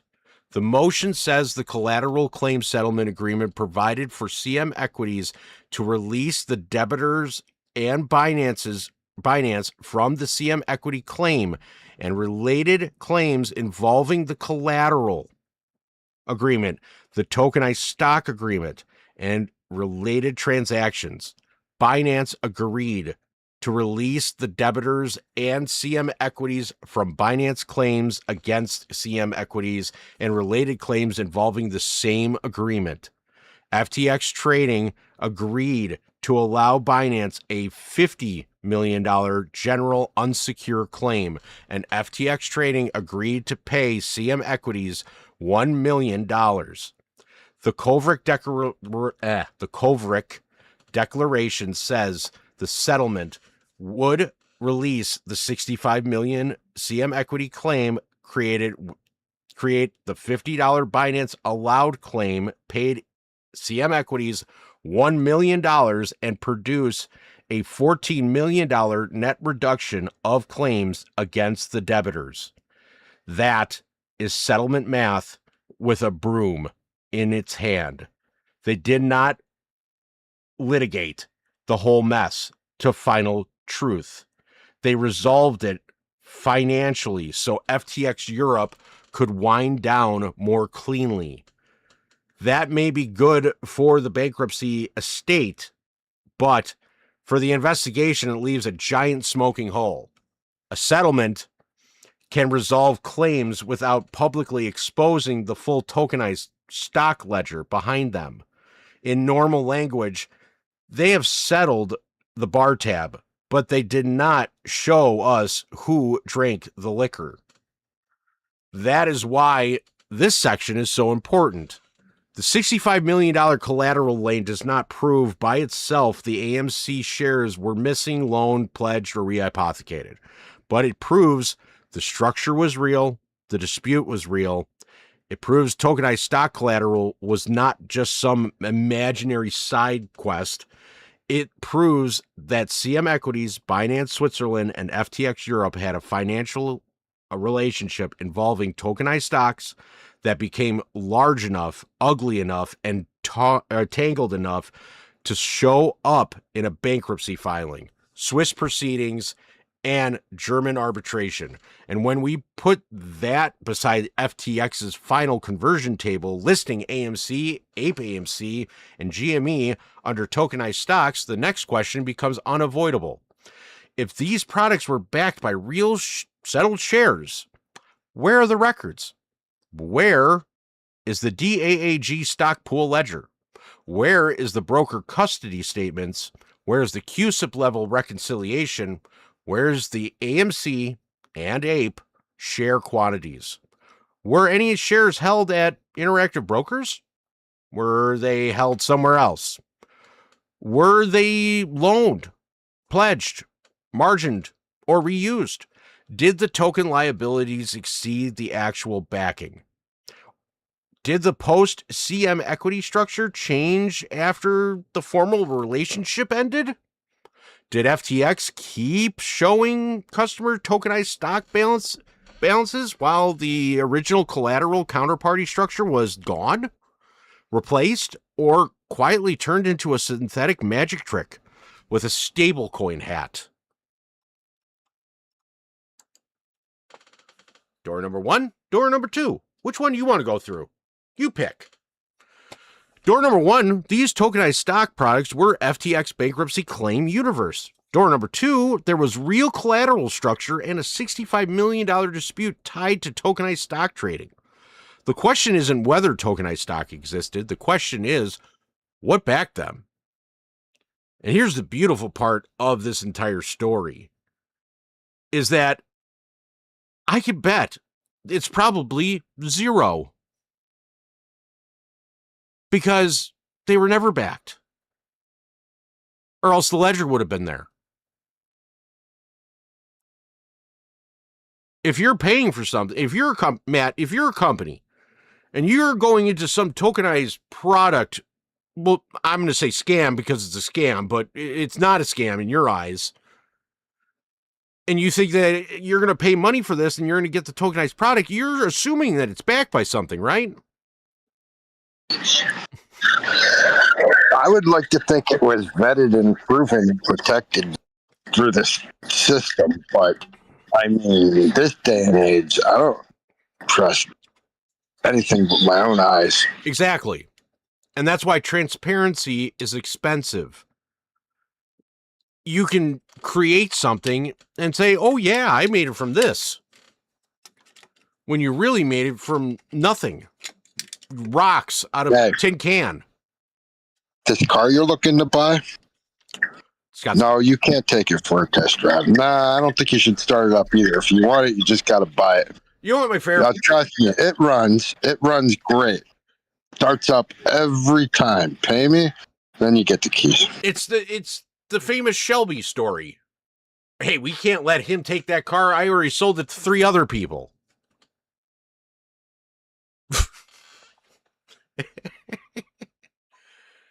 And then here's Pops that's saying, oh yeah, wait, you forgot about that family too. Oh shit. That's exactly what this is. To a T. It snaps when they pull away with the caravan and the wheels come out from underneath it. Yeah. That's a great example. So true. It's funny because it is true. And that's the terrible part about this.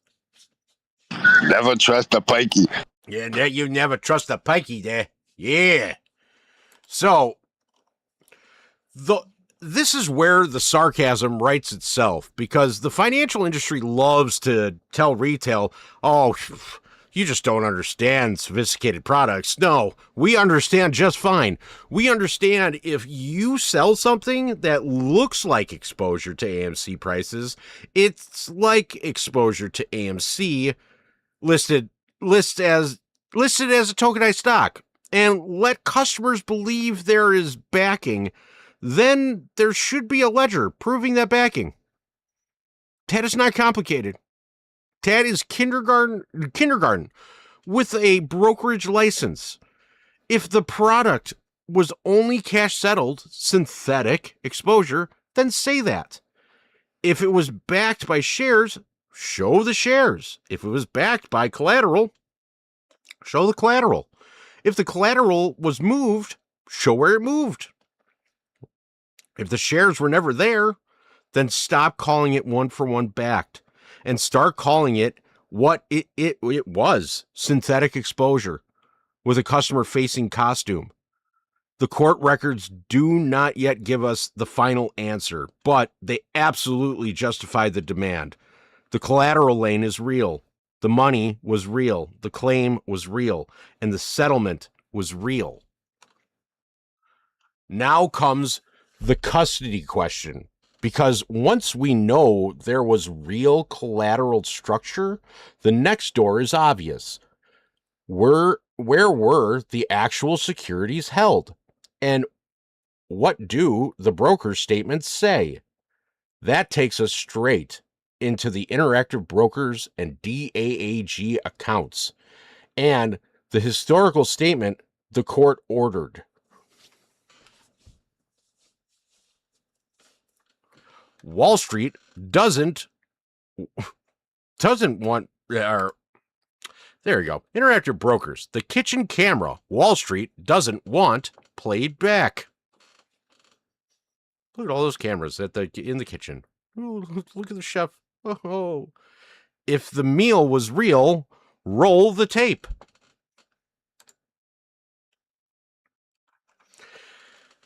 The third clean fact is the Interactive Brokers door.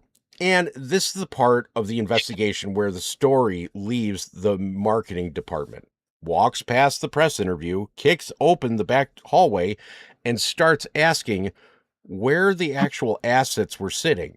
Because if tokenized stocks were a shiny customer-facing receipt, congratulations.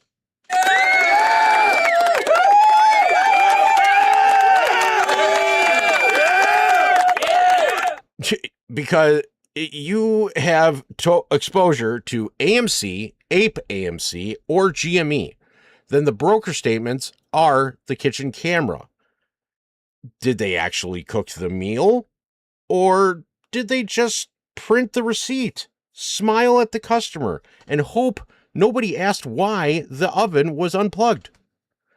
In DI 582, filed January 25th of 23, the FTX debitors asked the Delaware Bankruptcy Court for an order directing Interactive Brokers, LLC, to turn over assets held in brokerage accounts in the name of Alameda Research and FTX Europe AG, formerly Digital Assets, DAAG, along with related account information.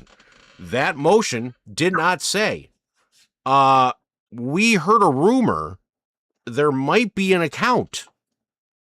It identified specific Interactive Broker accounts and specific debtor names. The motion listed an Alameda Research account holding approximately $341 million in fiat currency, I might add, plus 2 digital asset DAAG FTX Europe accounts, one with assets vested around $7,200 and one with assets valued around $5,750,000. It also said Interactive Brokers acknowledged the assets were held solely in the name of the debtor and represented that. I got to interrupt you real quick. You're gonna wait. Getting into the Interactive Brokers part? Stop. Let me finish this. This is important. It said that Interactive Brokers acknowledged the assets were held solely in the name of the debtor and represented that it was ready, willing, and able to transfer them, but required a court order before doing so. That is not internet confetti. That is a broker debtor name account, court motion, asset value, a turnover request sitting in the same room wearing name tags. Now go ahead. Breaking news that I found from Stephanie. Susquehanna doesn't like being the victim of market manipulation. However, they don't mind profiting from it. Susquehanna basically put in a court order for investigation. John Doe strategy. Susquehanna filed the lawsuit against unknown defendants to use the court's power towards the discovery process. Freezing accounts. Manhattan U.S. District Judge granted a court order freezing certain accounts at Interactive Brokers, Futu Holdings, and Up FinTech. Subpoenas issued. The order allows Susquehanna to subpoena these brokerage platforms to uncover the real names behind the mystery accounts.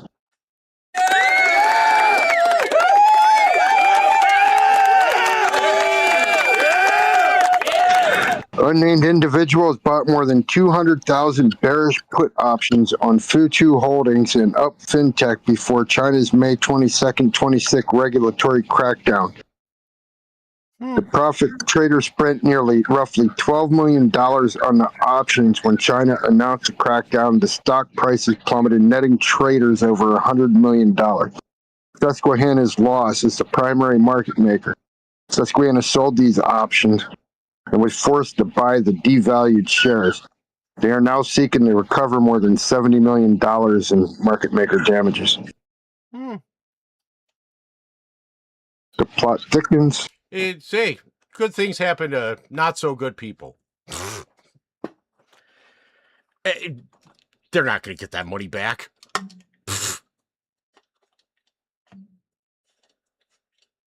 I'm happy that I'm happy that they're going after people, but I mean... No, but if they find reasons why Interactive Brokers should have flagged the trading, they can hold Interactive Brokers liable.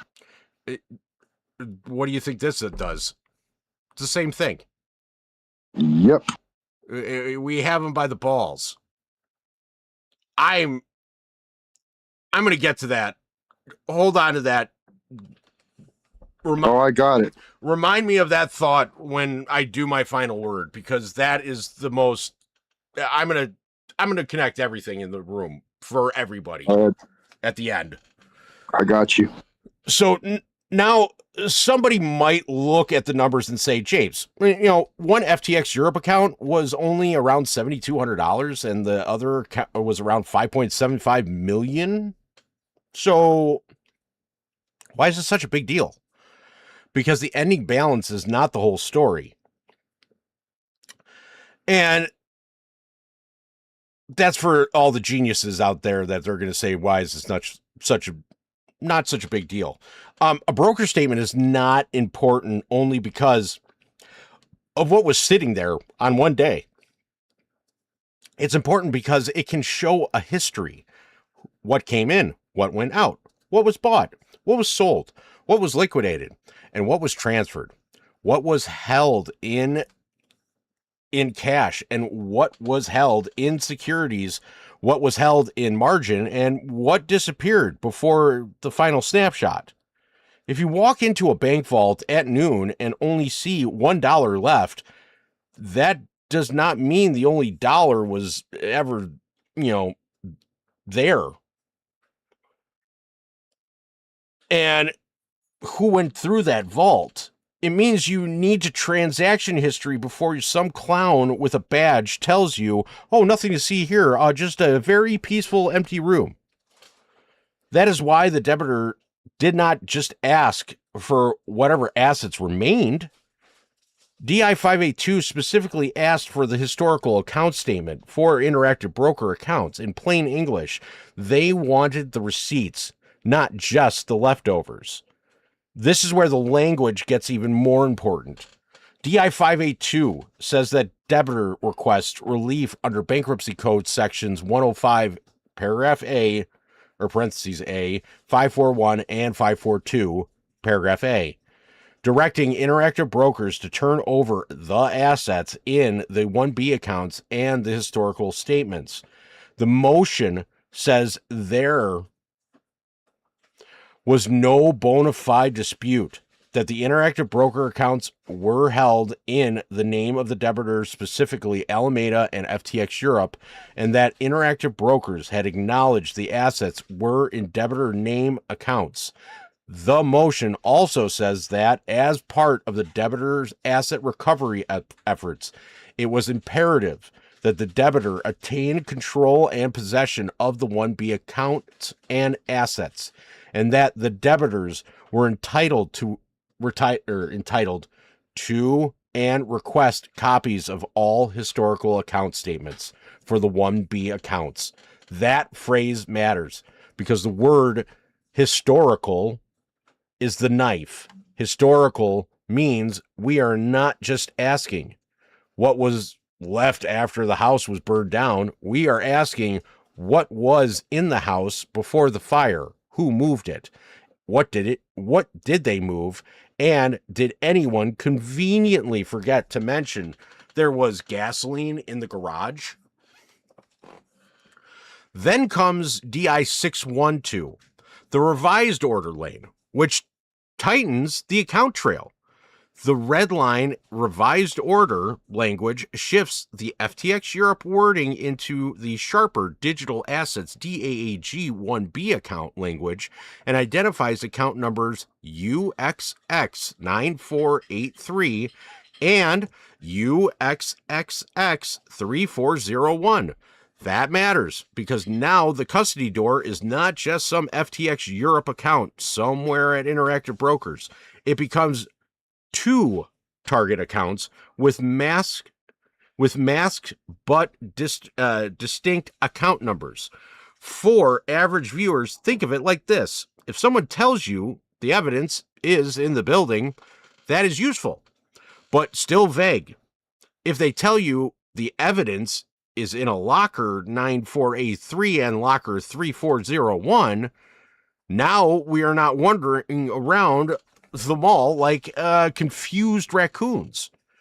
We have locker numbers. We have a judge. We have a broker. We have a debitor entry, and we have an order path. We have price where the receipts should have been pulled. And DI 616 lands like a custody brick through a window. On February 3rd of 23, the court entered an order granting the turnover motion.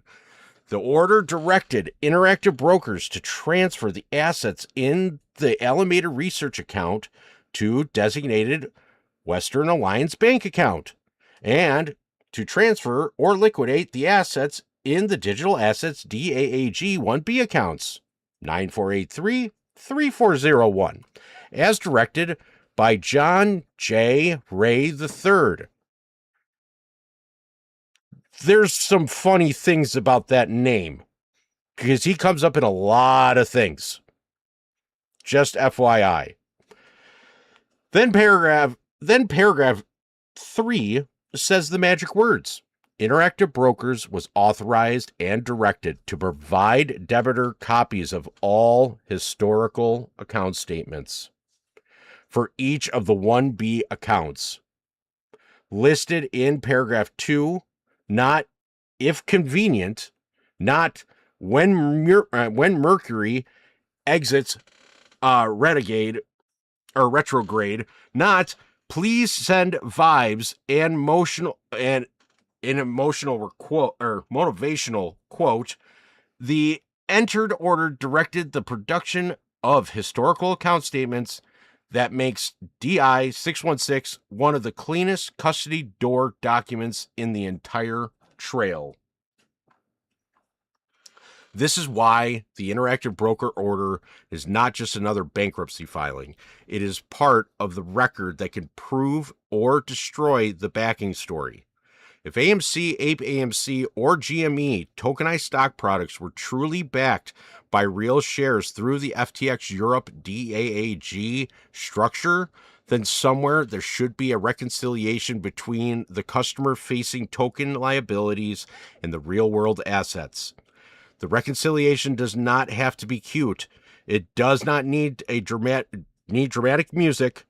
It needs boring adult financing things. Title, QSIP, share quantity, trade date, settlement date, corporate action, margin status, stock lending status, pledge status, transfer, liquidation, and whether the position actually existed in the account in the relevant time. If the Interactive Brokers historical statements show AMC, Ape, or GME positions matching customer liabilities, then that strengthens the there was backing defense.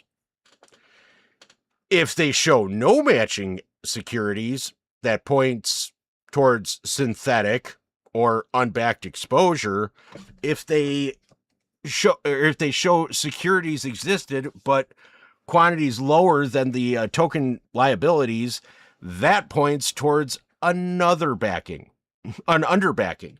If they show securities existed but were loan pledged, margin transferred, or liquidated while customer tokens stayed outstanding, that is where the rehypothecation and collateral control question starts screaming like smoke alarm in a firework factory.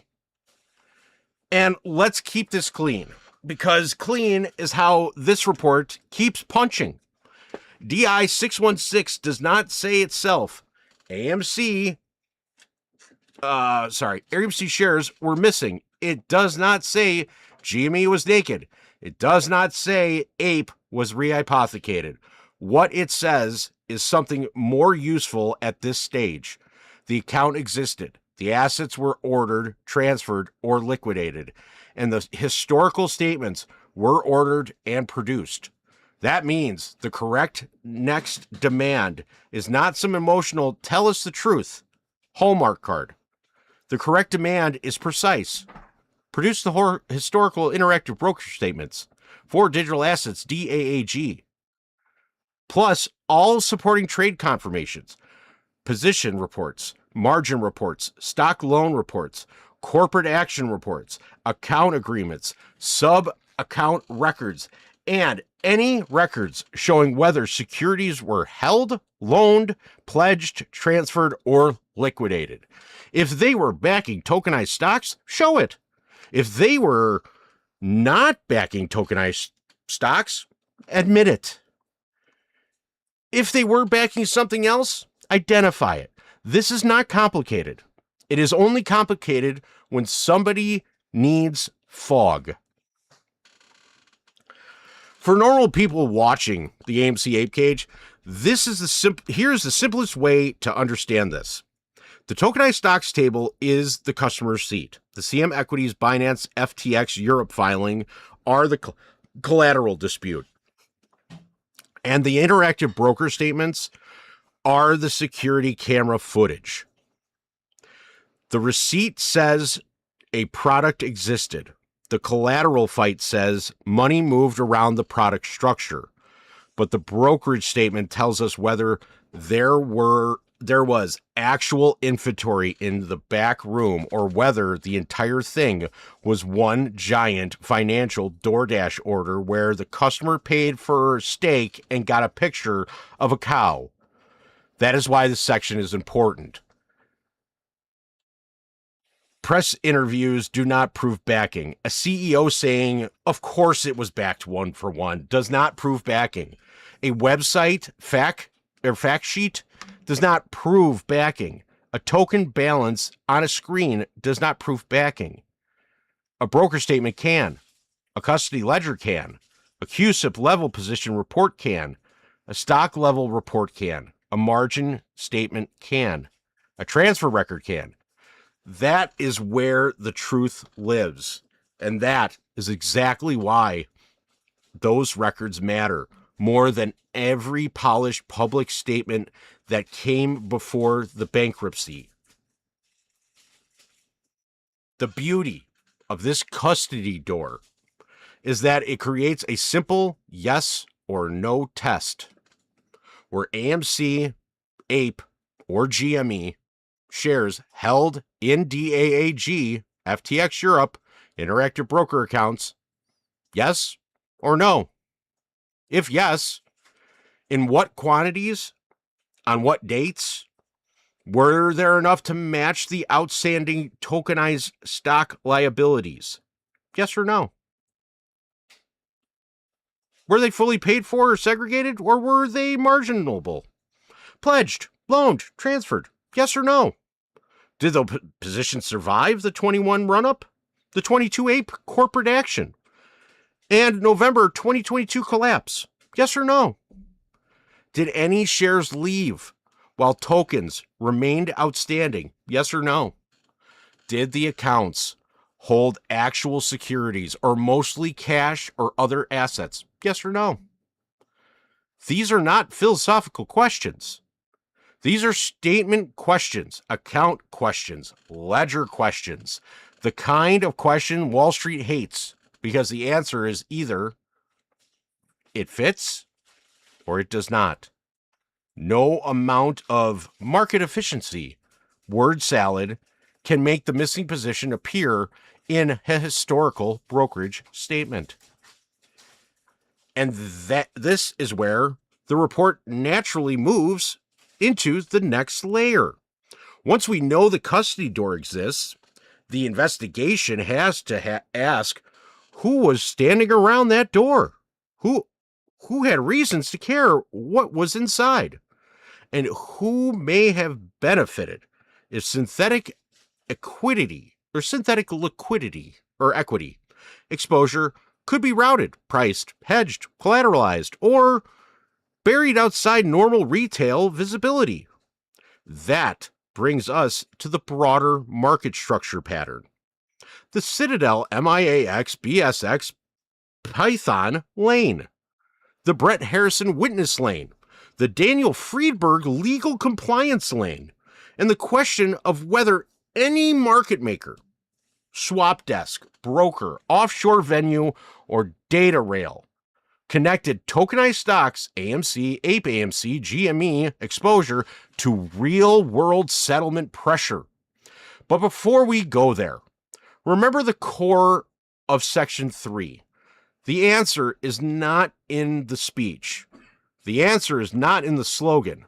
The answer is not in the fully backed bedtime story. The answer is in the Interactive Brokers' historical statements. And if those statements are clean, show them. If they are not clean, now we know why everyone keeps dancing around the ledger. The Coincidence Circus. Dun, da, da, da. Shit, I pressed the wrong button. The Coincidence Circus, when every clown car keeps parking near the same vault. Nothing to see here. Collateral totally real. One thinks. Tokenized stocks. Come on, come all. The show is transparent. Bring your own blindfold.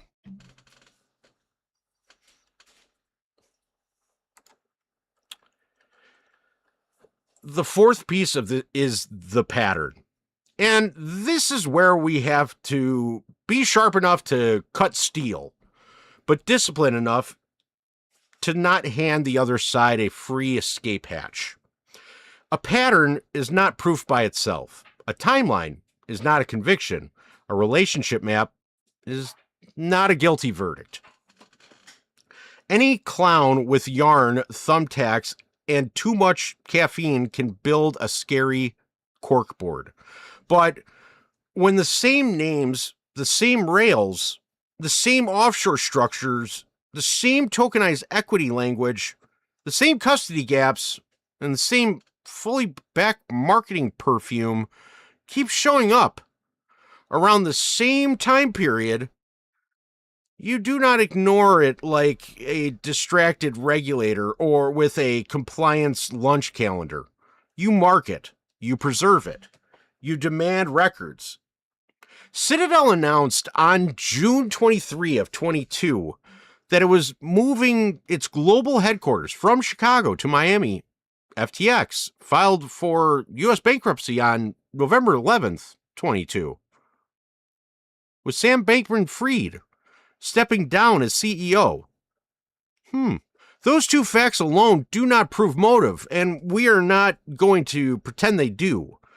But the timing belongs in the chronologically, because months after the Miami move, FTX collapse and the bankruptcy process exposed tokenized stock products, digital asset conversion tables, collateral fights, forensic work streams, and a custody question sitting there like a locked briefcase under a table.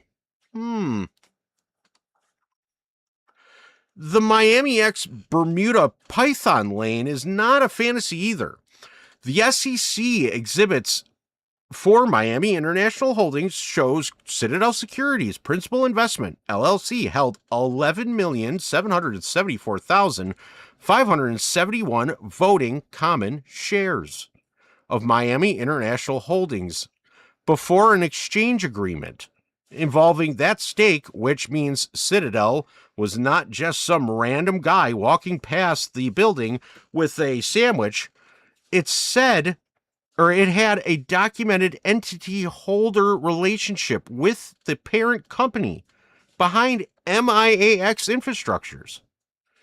Miami International Holdings then announced in December of 2020 that it acquired 100% ownership of the Bermuda Stock Exchange, with BSX continuing as the wholly owned subsidiary of MIH.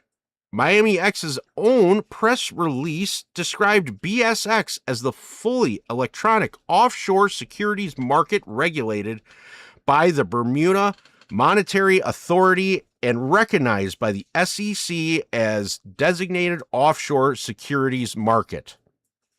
Then in September of 21, BSX announced that it had begun publishing MIAX Pearl Equities market data to the Python network, including market data for AMC Entertainment, Holdings Inc. and GameStop Inc.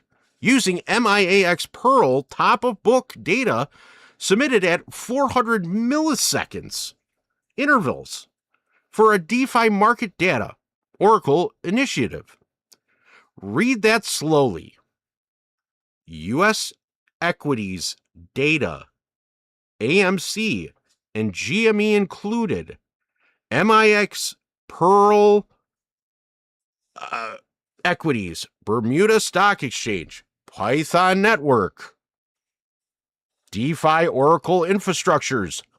Again, this does not prove someone used that data to short AMC or hide exposure, but it absolutely proves the data rail existed.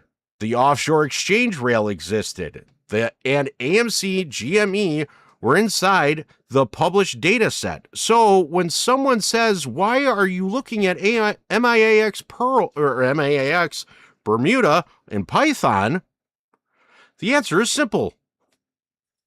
Because the public records say that the architecture was there. And grown-up investigates architecture before they pretend the building fire started by magic.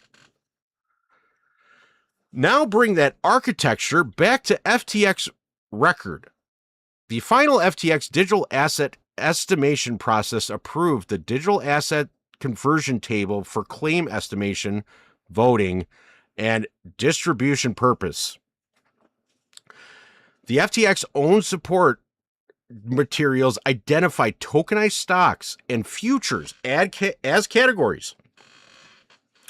In that conversion table, we already have AMC, Ape AMC, GME products existed lane from the FTX bankruptcy materials. We also have the CM Equity Binance FTX Europe collateral lane from the restructuring records and claim package. We have the Interactive Broker order lane, where historical statements for digital assets DAAG and FTX Europe accounts were ordered. And we have Alexi Partners, forensic billing language pointing to specific tokenized stock loans and Almeida's tokenized equities arrangements with specific entities. That is not a finished accusation, but it is the discovery map with a giant red arrow flashing like a broke casino. The honest question is not, can we prove every piece of the machinery today? The honest question is, where do all these pieces keep lining up around tokenized stocks, offshore market data, custody records, collateral disputes, synthetic equity exposure, while the actual share ledger remains hidden? Brett Harrison belongs in this section as well, because he is the human bridge between serious marketing structure or market structure technology and FTX's customer-facing token stock world. Public bios identify Harrison as the former president of FTX and says that before FTX US, he was the head of semi-systematic technologies at Citadel Securities, managing technology for the firm's options, ETFs, OTC, and ADR training globally. That matters because options, ETFs, OTC products, and ADRs are not kindergarten finance. That is market plumbing. That is routing, pricing, synthetic exposure, derivatives, hedging, and cross-product infrastructures. He was not some crypto intern who wandered into FTX holding a whiteboard marker and a dream. Market media reports Harrison stepped down as FTX US president on September 28th of 22, weeks before the FTX collapse became public catastrophe. The question is not Brett worked at Citadel, therefore Citadel did it. That is too lazy.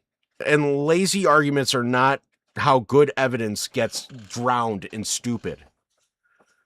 the question is, when FTX leadership represented tokenized products as backed, collateralized, or legitimate, what broker records, custody confirmations, product approvals, compliance reviews, and internal ledgers did they rely on? What did they rely on? What was there? If the answer is clean, produce it. If the answer is we had a spreadsheet and a prayer candle, then welcome to the problem. Daniel Freeberg belongs in the section for a different reason. Legal and compliance control reporting identifies Friedberg as FTX former chief of regulatory officer, and Poker News ties him to the Ultimate Bet absolute poker scandal history, describing his prior role as an ultimate bet attorney involved in the cover-up discussion and later resurfacing in the FTX scandal lane. That does not prove AMC was unbacked. It does not prove Citadel. It does not prove rehypothecation. What it does prove is that Freeberg is a mandatory witness lane for legal approval, customer representations, compliance review, custody language, and internal risk controls. If FTX and FTX-linked leadership told the public tokenized stocks were backed 1-for-1, fully collateralized, or supported by real shares, and somebody in legal compliance should have known what records supported those claims, who reviewed the wording, who approved the product disclosure, who knew CM Equity's formal FTX corporation had ended, who reviewed the replacement structure, who signed off on customer-facing language and the other collateral counterparty structure changed. Those are not conspiracy questions. Those are governance questions. And if the answers are clean, they should be boring. The answers are not clean. That's why the fog machine keeps running.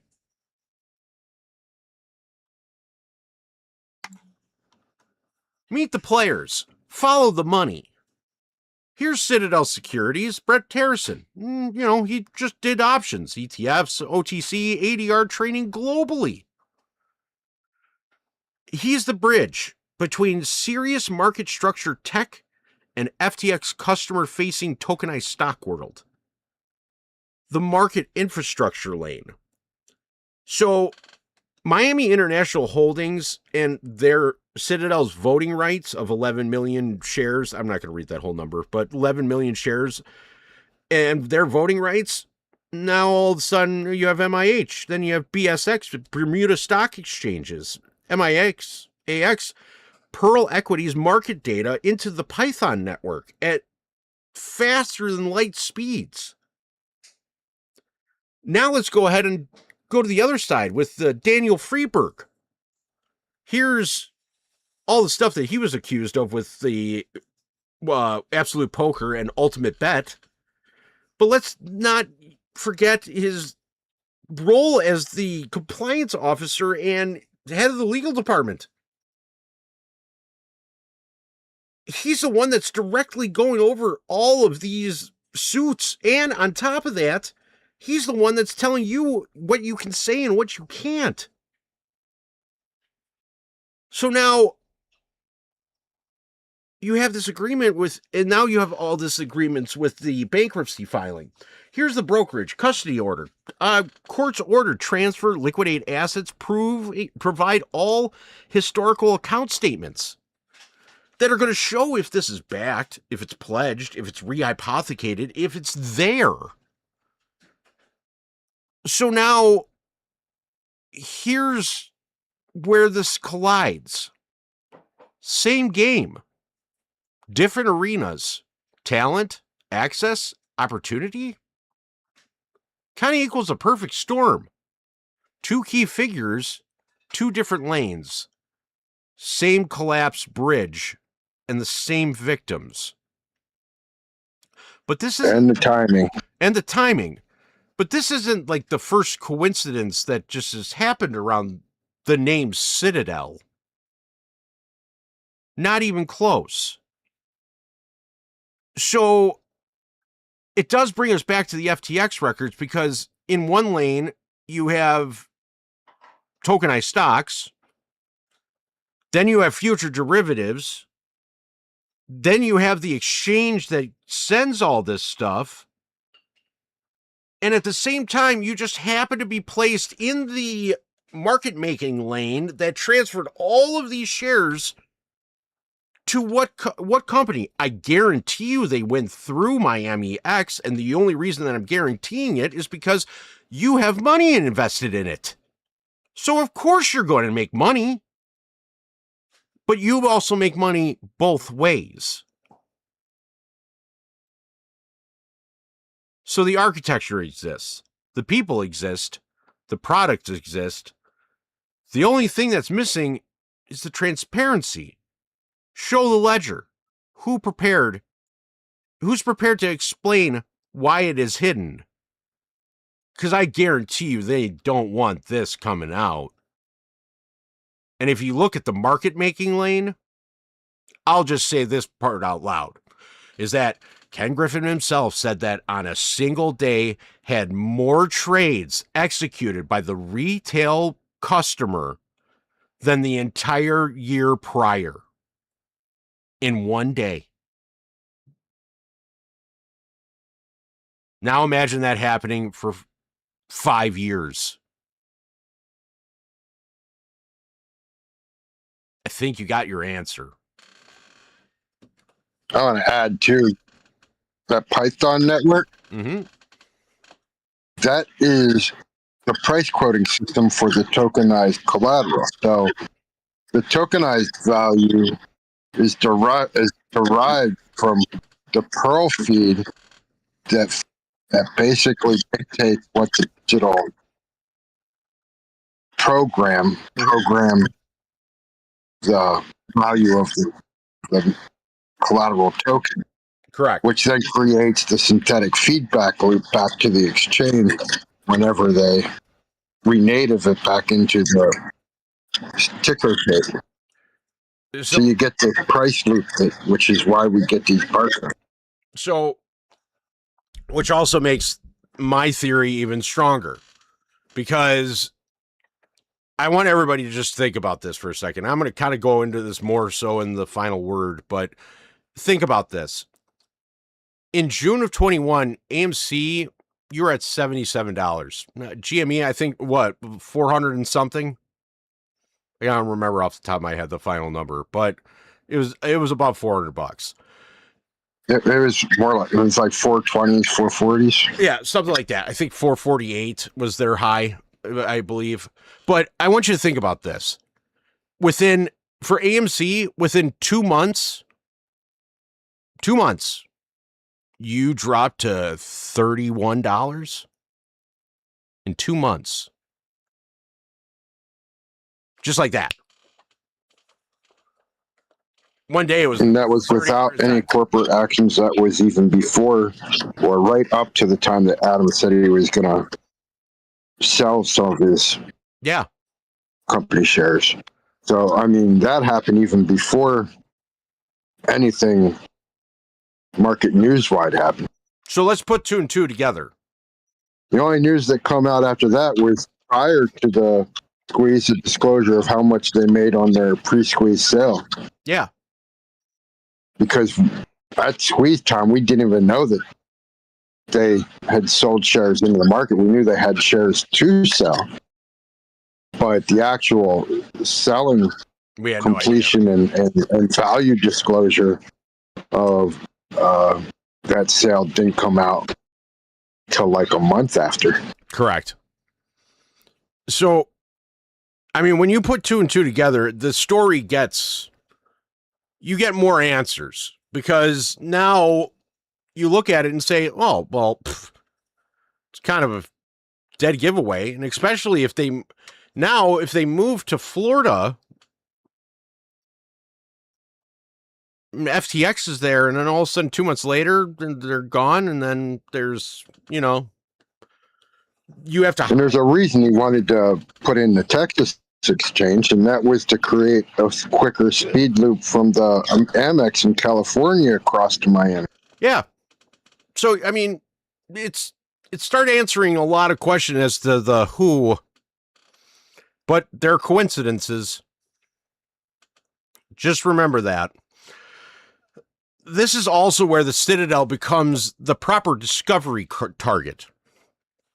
Without turning the report into a circus cannon, the report supports investigation of the Citadel lane because Citadel had documented MIH equity relationship. MIH owned BSX. BSX publishes MIAX Pearl equity data, including AMC and GME, to Python for DeFi market data purpose.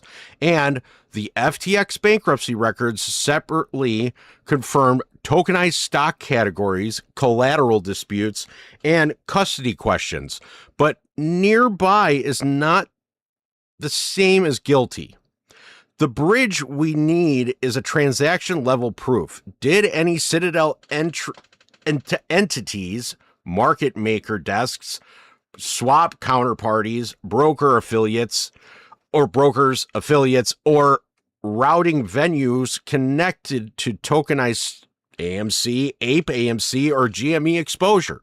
Did any FTX, Alameda, CM Equities, Binance, DAAG, or FTX Europe records reference market maker hedging, locates, stock loans, swaps, TRS exposure, option inventory, ETF basket exposure, or collateral tied to AMC settlement pressure? Did MIAX, BSX, Python data feeds into any platform, model, smart contract, synthetic equity products, or collateral valuation systems that touched FTX or Alameda exposure? Did any synthetic AMC exposure serve as a hedge, locate, substitute collateral reference, or balance sheet value while AMC real FTDs and borrow pressure were unresolved? Those are the questions. Not look at the scary chart. Not trust me, bro. Not Red Yarn edition. The demand is records, agreements, logs, settlement, files, custody statements, trade confirmations, swap schedules, stock loan records, market maker inventory, locate records, hedge files, Oracle consumer records, and control or collateral control documents. For the average person, think of it like this. If a neighborhood investigation, one house has a fake stock receipt, one house has a collateral money, one house has a broker camera footage, one house has the offshore exchange data pipe, one house has the market maker infrastructure, and one house has the legal compliance guy who should know who approved the sign in the window. One house has the former FTX president who came from advanced market structure technology and was the position when the public was being told the products were legitimate. Are we saying structure technology was in position when the public was every house is guilty? We're not saying every house is guilty. No. We are saying that every house is on the map because the fire started in the middle of the block, and every hose, wire, gas line, and locked garage now matter. The financial industry loves to pretend complexity is a defense. It is not. Complexity is exactly why records matter. If the structure was legitimate, the records should connect cleanly. If the structure was synthetic exposure with missing or insufficient backing, the records will show the gaps, mismatches, substitutions, rehypothecation, or convenient silence dressed up as proprietary information.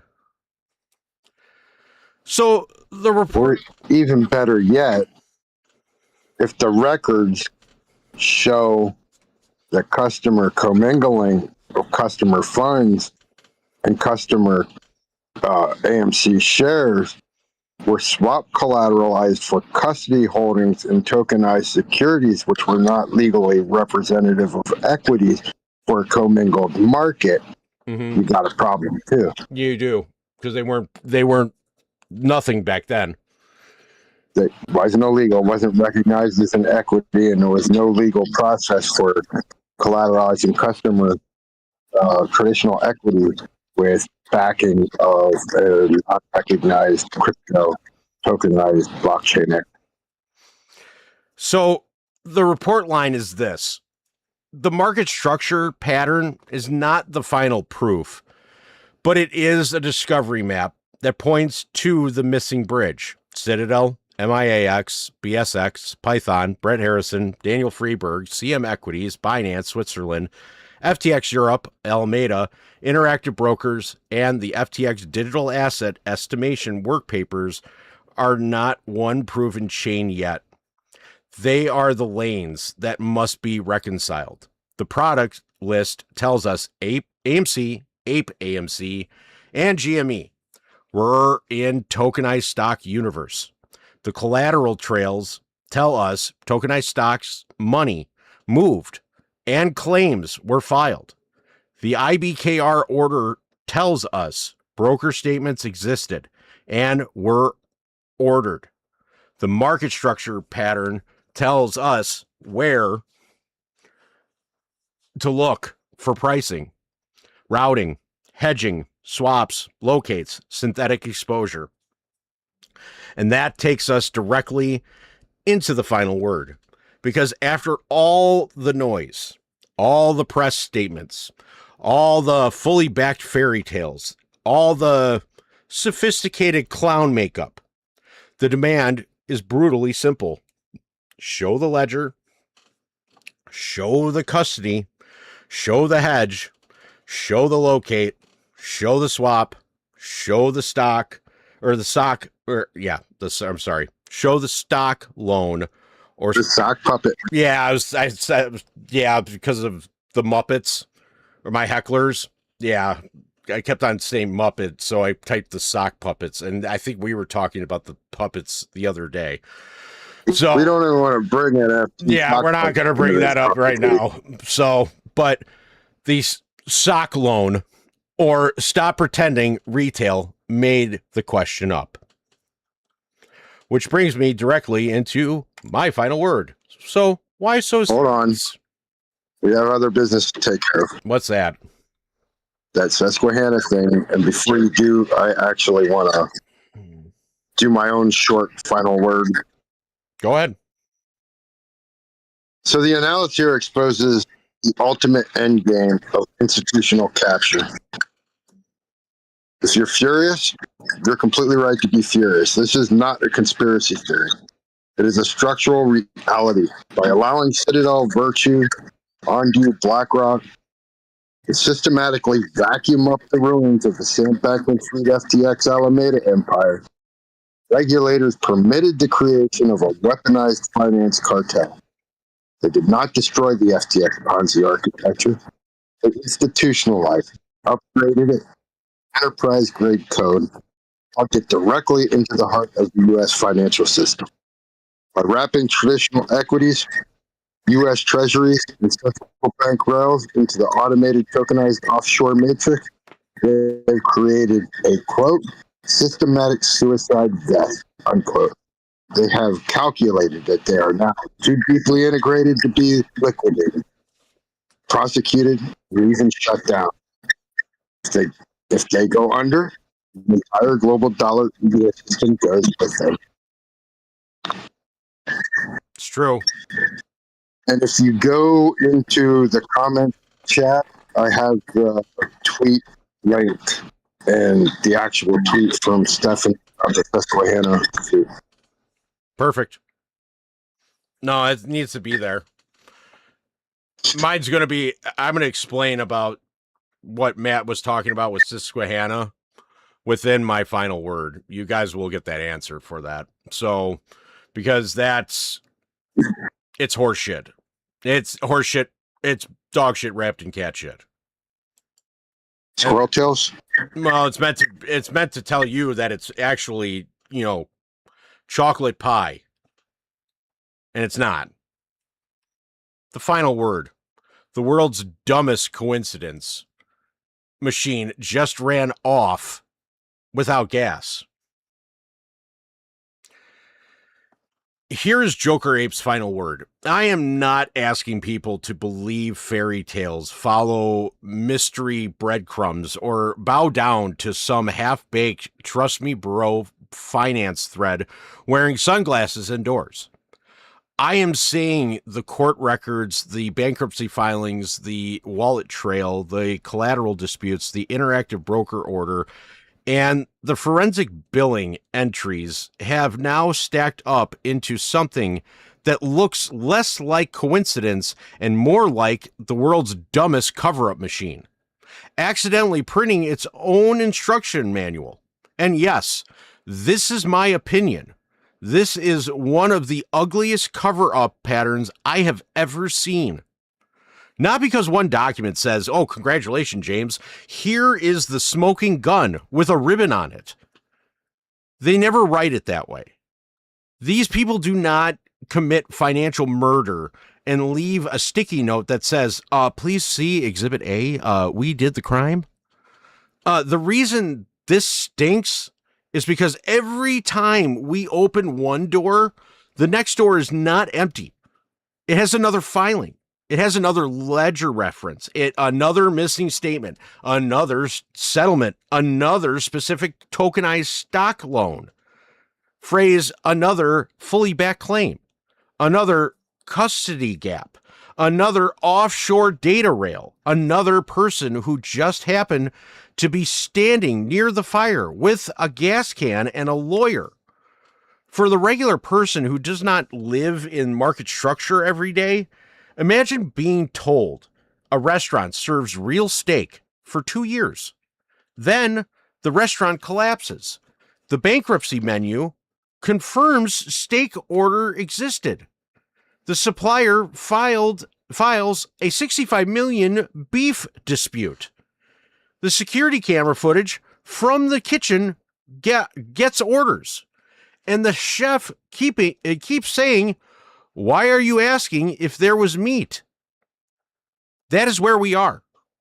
FTX final enter digital assets estimation process used digital asset conversion table for the claim process or purposes, and that record family includes the tokenized stock universe we have been tracking.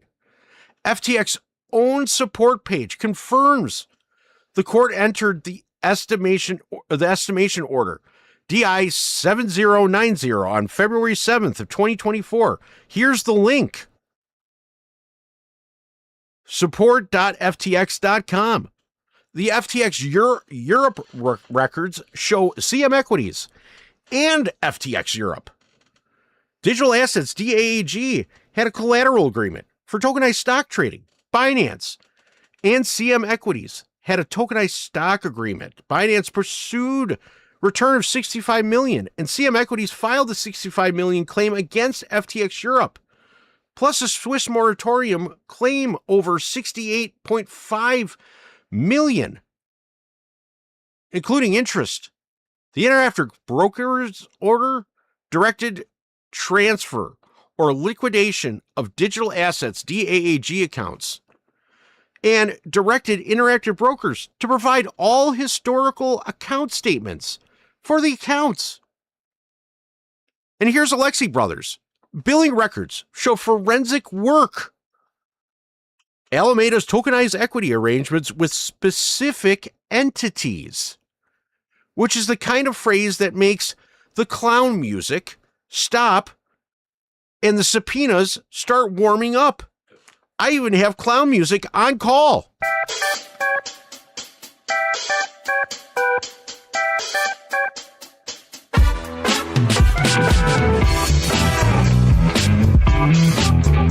So let me say this plainly. I know this is a lot to take in. It sounds insane because the actual financial system is insane. To a normal person, this sounds like a Will Ferrell movie where the villain is a spreadsheet and the sidekick is a broker statement, and the big reveal is that everybody in the room was fully backed by a printer jam. But underneath the comedy is something serious. Retail was told to shut up. Retail was told tokenized stocks were nonsense. Retail was told naked synthetic exposure was a fantasy. Retail was told FTDs were a plumbing noise. Price action was normal. And asking where the shares were was conspiracy thinking. Meanwhile, FTX's own bankruptcy materials recognize tokenized stock products, CM Equities, and Binance were fighting over $65 million in tokenized stock collateral aid. FTX Europe had interactive broker accounts requiring historical statements, and forensic professionals were working on tokenized equity arrangements. That is not a meme. That is not AMC Cage fiction, fan fiction stories. That is a paper trail. What we still do not have is the final share ledger approving whether AMC, APE, or GME were actually backed by real settled shares, where the positions were underbacked, whether shares were loaned, pledged, margined, rehypothecated, or whether the whole thing was synthetic exposure wearing a fake mustache. And that missing ledger is exactly the point. It is if the products were truly backed one for one, this should be the most boring proof exercise in the world. Broker names, custodian names, account titles, CUSIPs, quantity, trade dates, settlement dates, lending status, pledge status, corporate action, treatments for APE, done. Instead, we have public confidence, bankruptcy settlement math, hidden work papers, court-ordered statements, and everyone acting like asking for an inventory is rude. That is not transparency. That's financial karaoke, people moving their lips to fully backed while the real music is coming from a locked room. My opinion is that this was not just a crypto failure. This was a synthetic equity containment problem.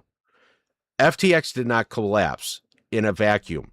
It collapsed while sitting on a universe of digital assets, derivatives, tokenized products, customer entitlements, collateral disputes, market structure relationships that should scare the hell out of anyone who believes stocks are supposed to settle. The CM Equity Binance FTX Europe filings matter because they show tokenized stock collateral was not imaginary. The IBKR order matters because the broker statements are where custody stories go to live or die. The Alexi partner entries matter because specific tokenized stock loans and tokenized equities arrangements are not phrases you bill time for if there is nothing to investigate. The Citadel MIAX Bermuda Python lane matters because the architecture is real and it's real enough to investigate, even if the transaction bridge still has to be proven. Citadel announced its headquarters move from Chicago to Miami in June of 22, and FTX filed for bankruptcy in November of 22. That timing does not prove motive by itself, but it belongs in a timeline because the FTX collapse later exposed exactly the kind of synthetic product and custody questions we are talking about. MIH, BSX, Python matters because BSX publicly said it was publishing MIAX Pearl Equities market data to Python for DeFi markets, and MIH's acquisition of 100% of BSX is a documented exchange infrastructure fact. Brett Harrison matters because public bios identify him as FTX's U.S. president after serving as head of semi-systematic technologies at Citadel Securities, managing technology for options, ETFs, OTC, and ADR trading globally. Exactly the kind of background that understands derivatives and market plumbing. Daniel Friedberg, he matters because reporting identifies him as an ex-FTX regulatory legal figure tied to the Ultimate Bet absolute poker scandal history. That does not prove AMC, but it makes him a mandatory compliance witness lane who approved tokenized stock backing language and what records support those claims. This is not me saying every person in the relationship map is guilty. This is me saying that This is me saying every serious lane now deserves records. And the people who said fully backed do not get to hide behind fog when the ledger is the only thing that can cleanly answer the question. And yes, this is personal to me. Security James, I left Wall Street with a promise in my mouth and had bad taste in his soul. I said I would be the nightmare they never wanted to cross. Well, I'm back, fuckers. But I'm not back with pitchforks and fairy dust. I'm back with dockets, docket numbers, claim packages, conversion schedules, wallet traces, and the kind of plain English questions that make expensive lawyers suddenly start sweating through their no-comment suit. I've been doing everything I can to gather evidence, data, facts, and court paper trails so regular people can finally see what the polished financial class spends millions trying to make impossible to understand. They bury this stuff in bankruptcies, cross-border settlements, Swiss moratoriums, German arbitration, mass account numbers, propriety, work papers, derivative language, and 700-page PDFs. And if you don't believe me, I have a PDF on my computer for 693 pages in one court docket. Because they know most people will give up.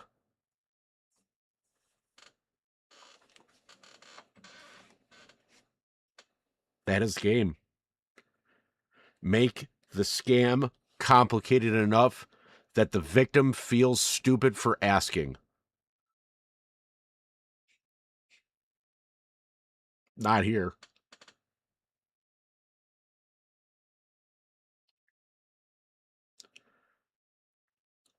I'm not lazy. I have a few last comments too. Yeah, we are going to take these fancy words, drag them into the street, and explain them while regular humans, if you were sold exposure to AMC, where are the shares? If you said the shares were backed, who held the backing? If you used collateral instead of shares, say that. If customer balance exceeded real inventory, show that. If shares were lent, pledged, margined, transferred, or reused, show that. If tokenized exposure was used as a hedge, locate, swap reference, balance sheet value, or settlement escape hatch, show that.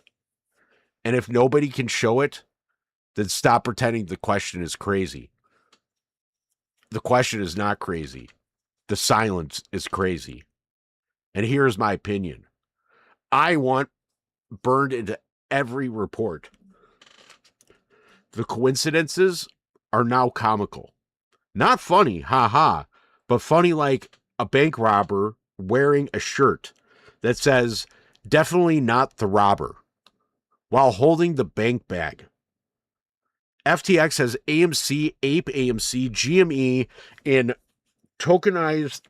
the tokenized stock universe. CM Equities, Binance have 65 million tokenized stock collateral fight tied to FTX Europe. Interactive Brokers historical statements get ordered. Digital assets, DAAG accounts, forensic billing records point to tokenized stock loans and Alameda tokenized equities. Public figures said or implied tokenized products were backed, while the bankruptcy trail forces the same question again and again. Where is the backing ledger? The normal explanation is supposed to be easy. If everything was clean, the documents should line up like a sober accountant's. Customer tokens, liabilities on one side, real backing, assets on the other, reconciliation in the middle. Done. Instead, it looks like financial circus where every clown car pulls up to the same vault and everybody acts shocked that we noticed the parking lot. My opinion is that the reason the ledger matters so much is because the ledger is where the crime either dies or becomes undeniable. If the shares were real, the ledger proves it. If the shares were missing, the ledger exposes it. If the shares were underbacked, the ledger exposes it. If the shares were loaned or rehypothecated while customer tokens stayed alive, the ledger exposes it. If the exposure was synthetic and cash settled while marketed like real backing, the ledger exposes that too. The ledger is the sweetest massage. They never wanted slow, painful digging into every knot until something cracked. So the demand from Joker Ape and the AMC Ape Cage is simple, surgical, and impossible to dodge without looking guilty as hell.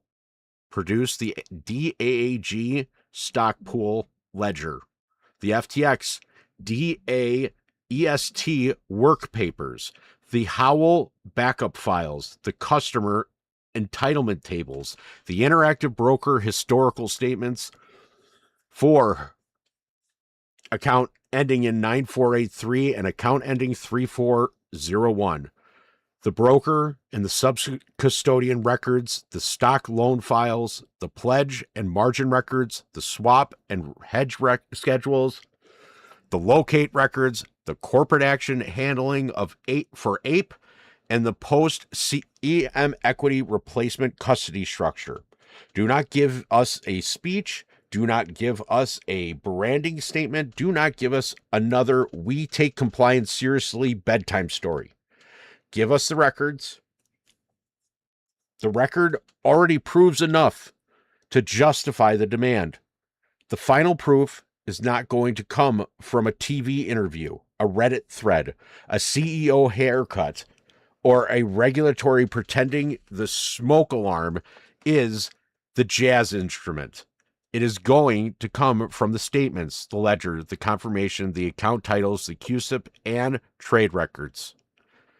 That is why we keep digging. That is why this report exists. And this is why the official story is in trouble.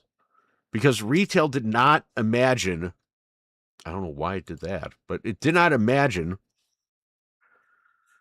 the door. We found the door. We found the hinges. We found the keypad. We found the collateral trail.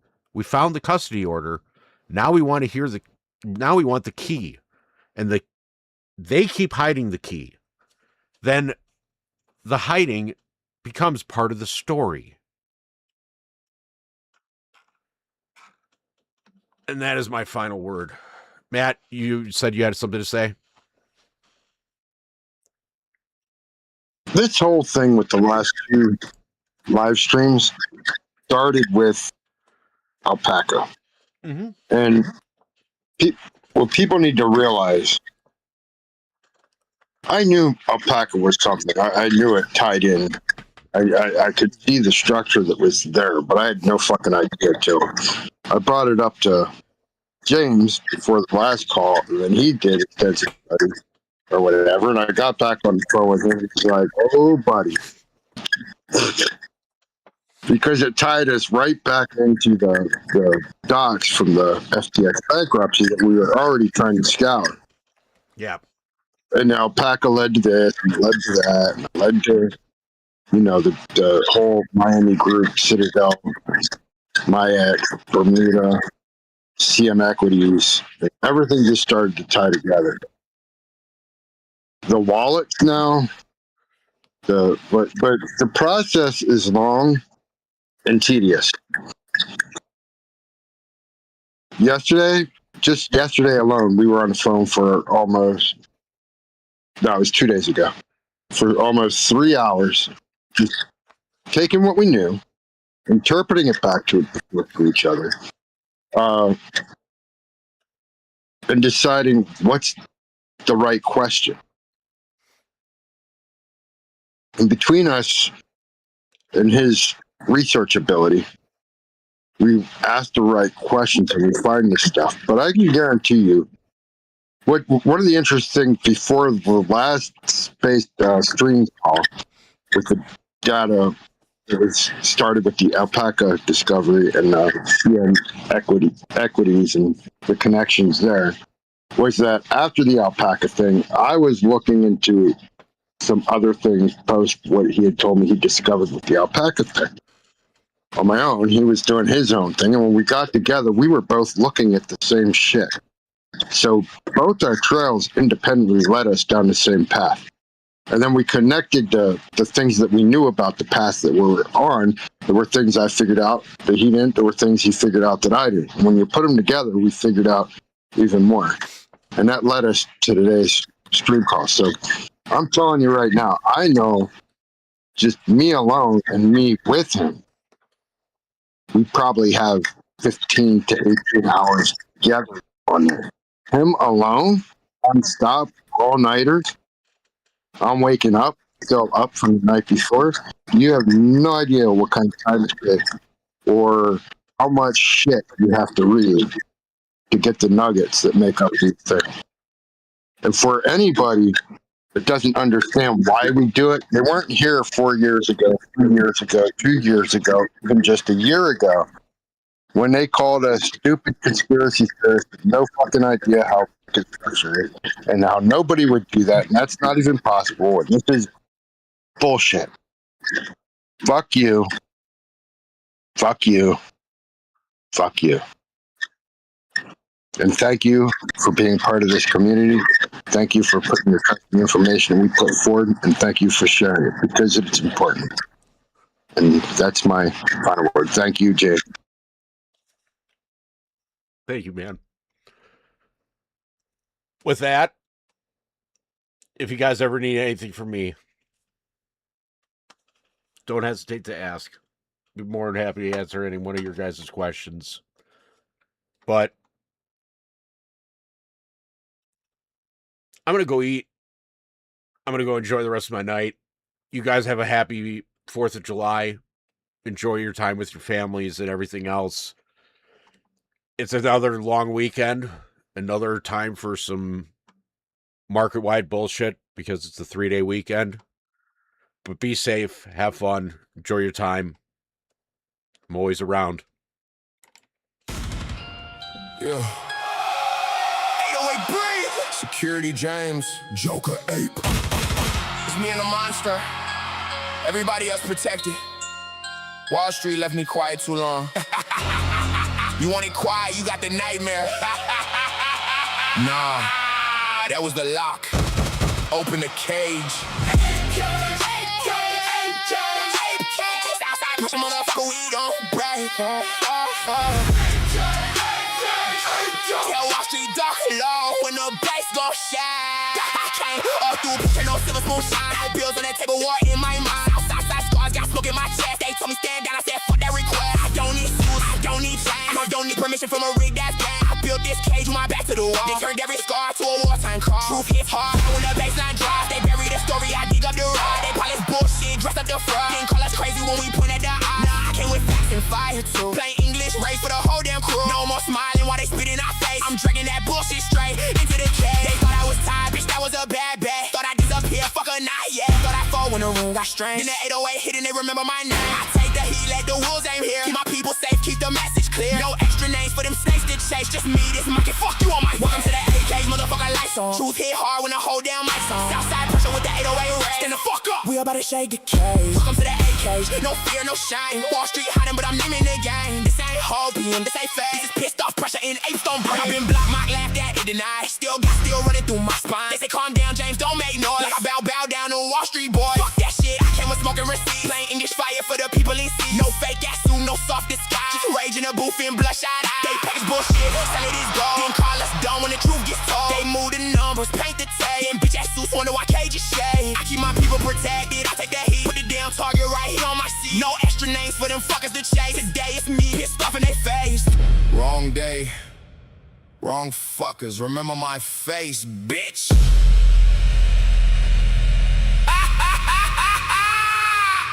Nah, you hear that? That ain't music. That's the lock, break it. They thought I was quiet. They thought I was done. They thought the cage was locked. Big mistake. That's not a song starting. That's Wall Street realizing they pissed off the nightmare. I'm the grin in the smoke when that lights cut black. Voice in the room yelling when that shit back. Bad little thought that they can't erase. Green hair fucker with bass in your face. I read fine print and I clown a lot. Make them bitch suits ask themselves why. They hate when the A got jokes and facts. Cause that shit hits harder when fast got straps. Not gun straps, bar straps, wordplay loaded. Every damn line got pressure encoded. I don't do threats, I do timestamps clean. Put the record up and let everybody see. That's how you heard, that's how you cut. Not with a rumor, with the file pulled up. Wrong fuckers, wrong damn day. Fuck the whispers, fuck the fade. Bass in the cage, apes don't brag. Who's at the door? Security James. Who got loose? Joker ain't brave. What's in the booth? Pressure and pain. What do we break? Every fake chain. Apes don't break. Open the gate. Southside pressure to the whole room shine. Today when that intro hits, set the whole room free. 808 cracking like it's breaking concrete. Green blood, red chat going insane. Security James ain't here to fucking entertain. I'm not calm, I'm fed up, I'm done with the game. Don't watch them bullshit, hide behind rich names. One hot mic and the truth that can't fit. Joker ape laughing like You asked for this. no cosign, no lead, no PR, much change. Just bass in the cage and rage on the screen. Don't ask why I'm pissed when I step in this frame. Turn that shit up loud till they remember the name. Wrong man, wrong cage. It's your own damn day. Now they bullshit dreams dragged on stage. Welcome to the AK. Lights on. Southside pressure. 808 rage. This ain't hopium. This ain't fake. Apes don't break. Now open the cage. Security James, Joker 8. The AMC Ape Cage is live. shut the door. The show just started.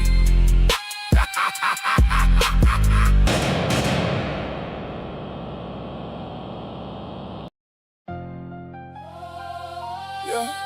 Hey Cage. This ain't a party straight. This that look in the mirror shit. Turn me up. When I step up in the dark, bitches wanna look like these motherfuckers got Joker ape shit. Like I'ma stand here as a man and let a bitch ass funny looking fucker get the upper hand. Nah, I got scars, I got reach, I got shit I don't suck. I got pain in my chest that I carry alone. You can run your mouth, I don't care what you say, but get too close, I'ma clap back in your face. I've been lost, I've been stuck in my head. I done slept with the ghost of the words never said. I done smiled through pain while my heart bled red. Then woke up cold like the old me dead. I got issues, got no time. Got demons doing push-ups in the back of my mind. Got trust wounds deep, got a short ass view. Got a whole lot of reasons I don't fuck with you. Everybody wanna talk like they know my life, like they felt my nights, like they paid my price, like they held that weight when my soul got tight, like they stood in the rain when I begged for light. Nah, you don't know what this shit cost me. You don't know what the dark taught me. You don't know how many times I broke this stitch myself up while the world walked past me. No way out. Chain still ring. Pain don't die. just the same. When I step up in the door, bitches wanna look like these motherfuckers got Joker ape shook. Like I'ma stand here as a man and let a bitch ass funny looking fucker get the upper hand. Nah, I got scars, I got rich, I got shit I don't show. I got pain in my chest that I carry alone. You can run your mouth, I don't care what you say. But get too close, I'ma clap back in your face. Bitches know what I'm about out here. I don't toot my own horn, I don't have to. I've been built by pressure, baptized by fear. Now the cage door broke when I passed through. It's too real out here to be scared. A real motherfucker do what he has to. A man with pain is the last thing to test, cause he already lost what you think he attached. I don't need no crowd, I don't need no love. I don't need fake hugs from a snake ass judge. I don't need your smile, I don't need your bug. I don't need your hand when the hand got blood. I keep God in my chest, still fight with my flaws. Still curse at the sky, still pray through the stars. Still got rage in my voice, still pain in my bar. Still swing at the dark when it reaches too far. Fuck all that soft shit, I came from the mud. Fuck all that fake shit, I know what it was. Fuck what they said when I needed some help. Now they all wanna stand where the fire got hot. Look, I ain't saying I'm healed. I'm saying I learned how to move while broken. I'm saying pain stopped being a prison and started being a weapon. I control. Ape Cage.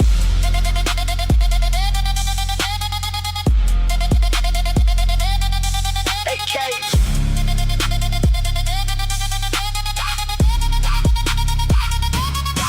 We all die one day, so I live how I bleed. Got a war in my chest and a mouth full of grief. Got a name they remember when I walk through the steam. Joker ape in the dark with a cage off the leash. I don't fear no man, I fear wasting my breath. I fear leaving my truth locked inside my chest. I fear dying quiet with my pain unaddressed. So I scream this shit loud till there ain't nothing left. I've been crossed, I've been cut, I've been thrown in the dirt. I've been taught real love by the shape of her. I've been told calm down when the fire got worse. Now burn through the beat like a blackout hurt. Dark night outside, black paint in the rain. White calipers flash like scars through the pain. Joker ape in the glass, face full of rage. Same old soul, but the man done changed. When I step up in the dark, bitches wanna look like these motherfuckers got Joker ape shook. No escape. Welcome to the What I am cage. today. Round and round we go. Hope you're not afraid of heights. This ride never stops! Enjoy the fall. Well, that escalated fast. You haven't seen chaos yet. Aw, don't leave yet. We're just getting started. That's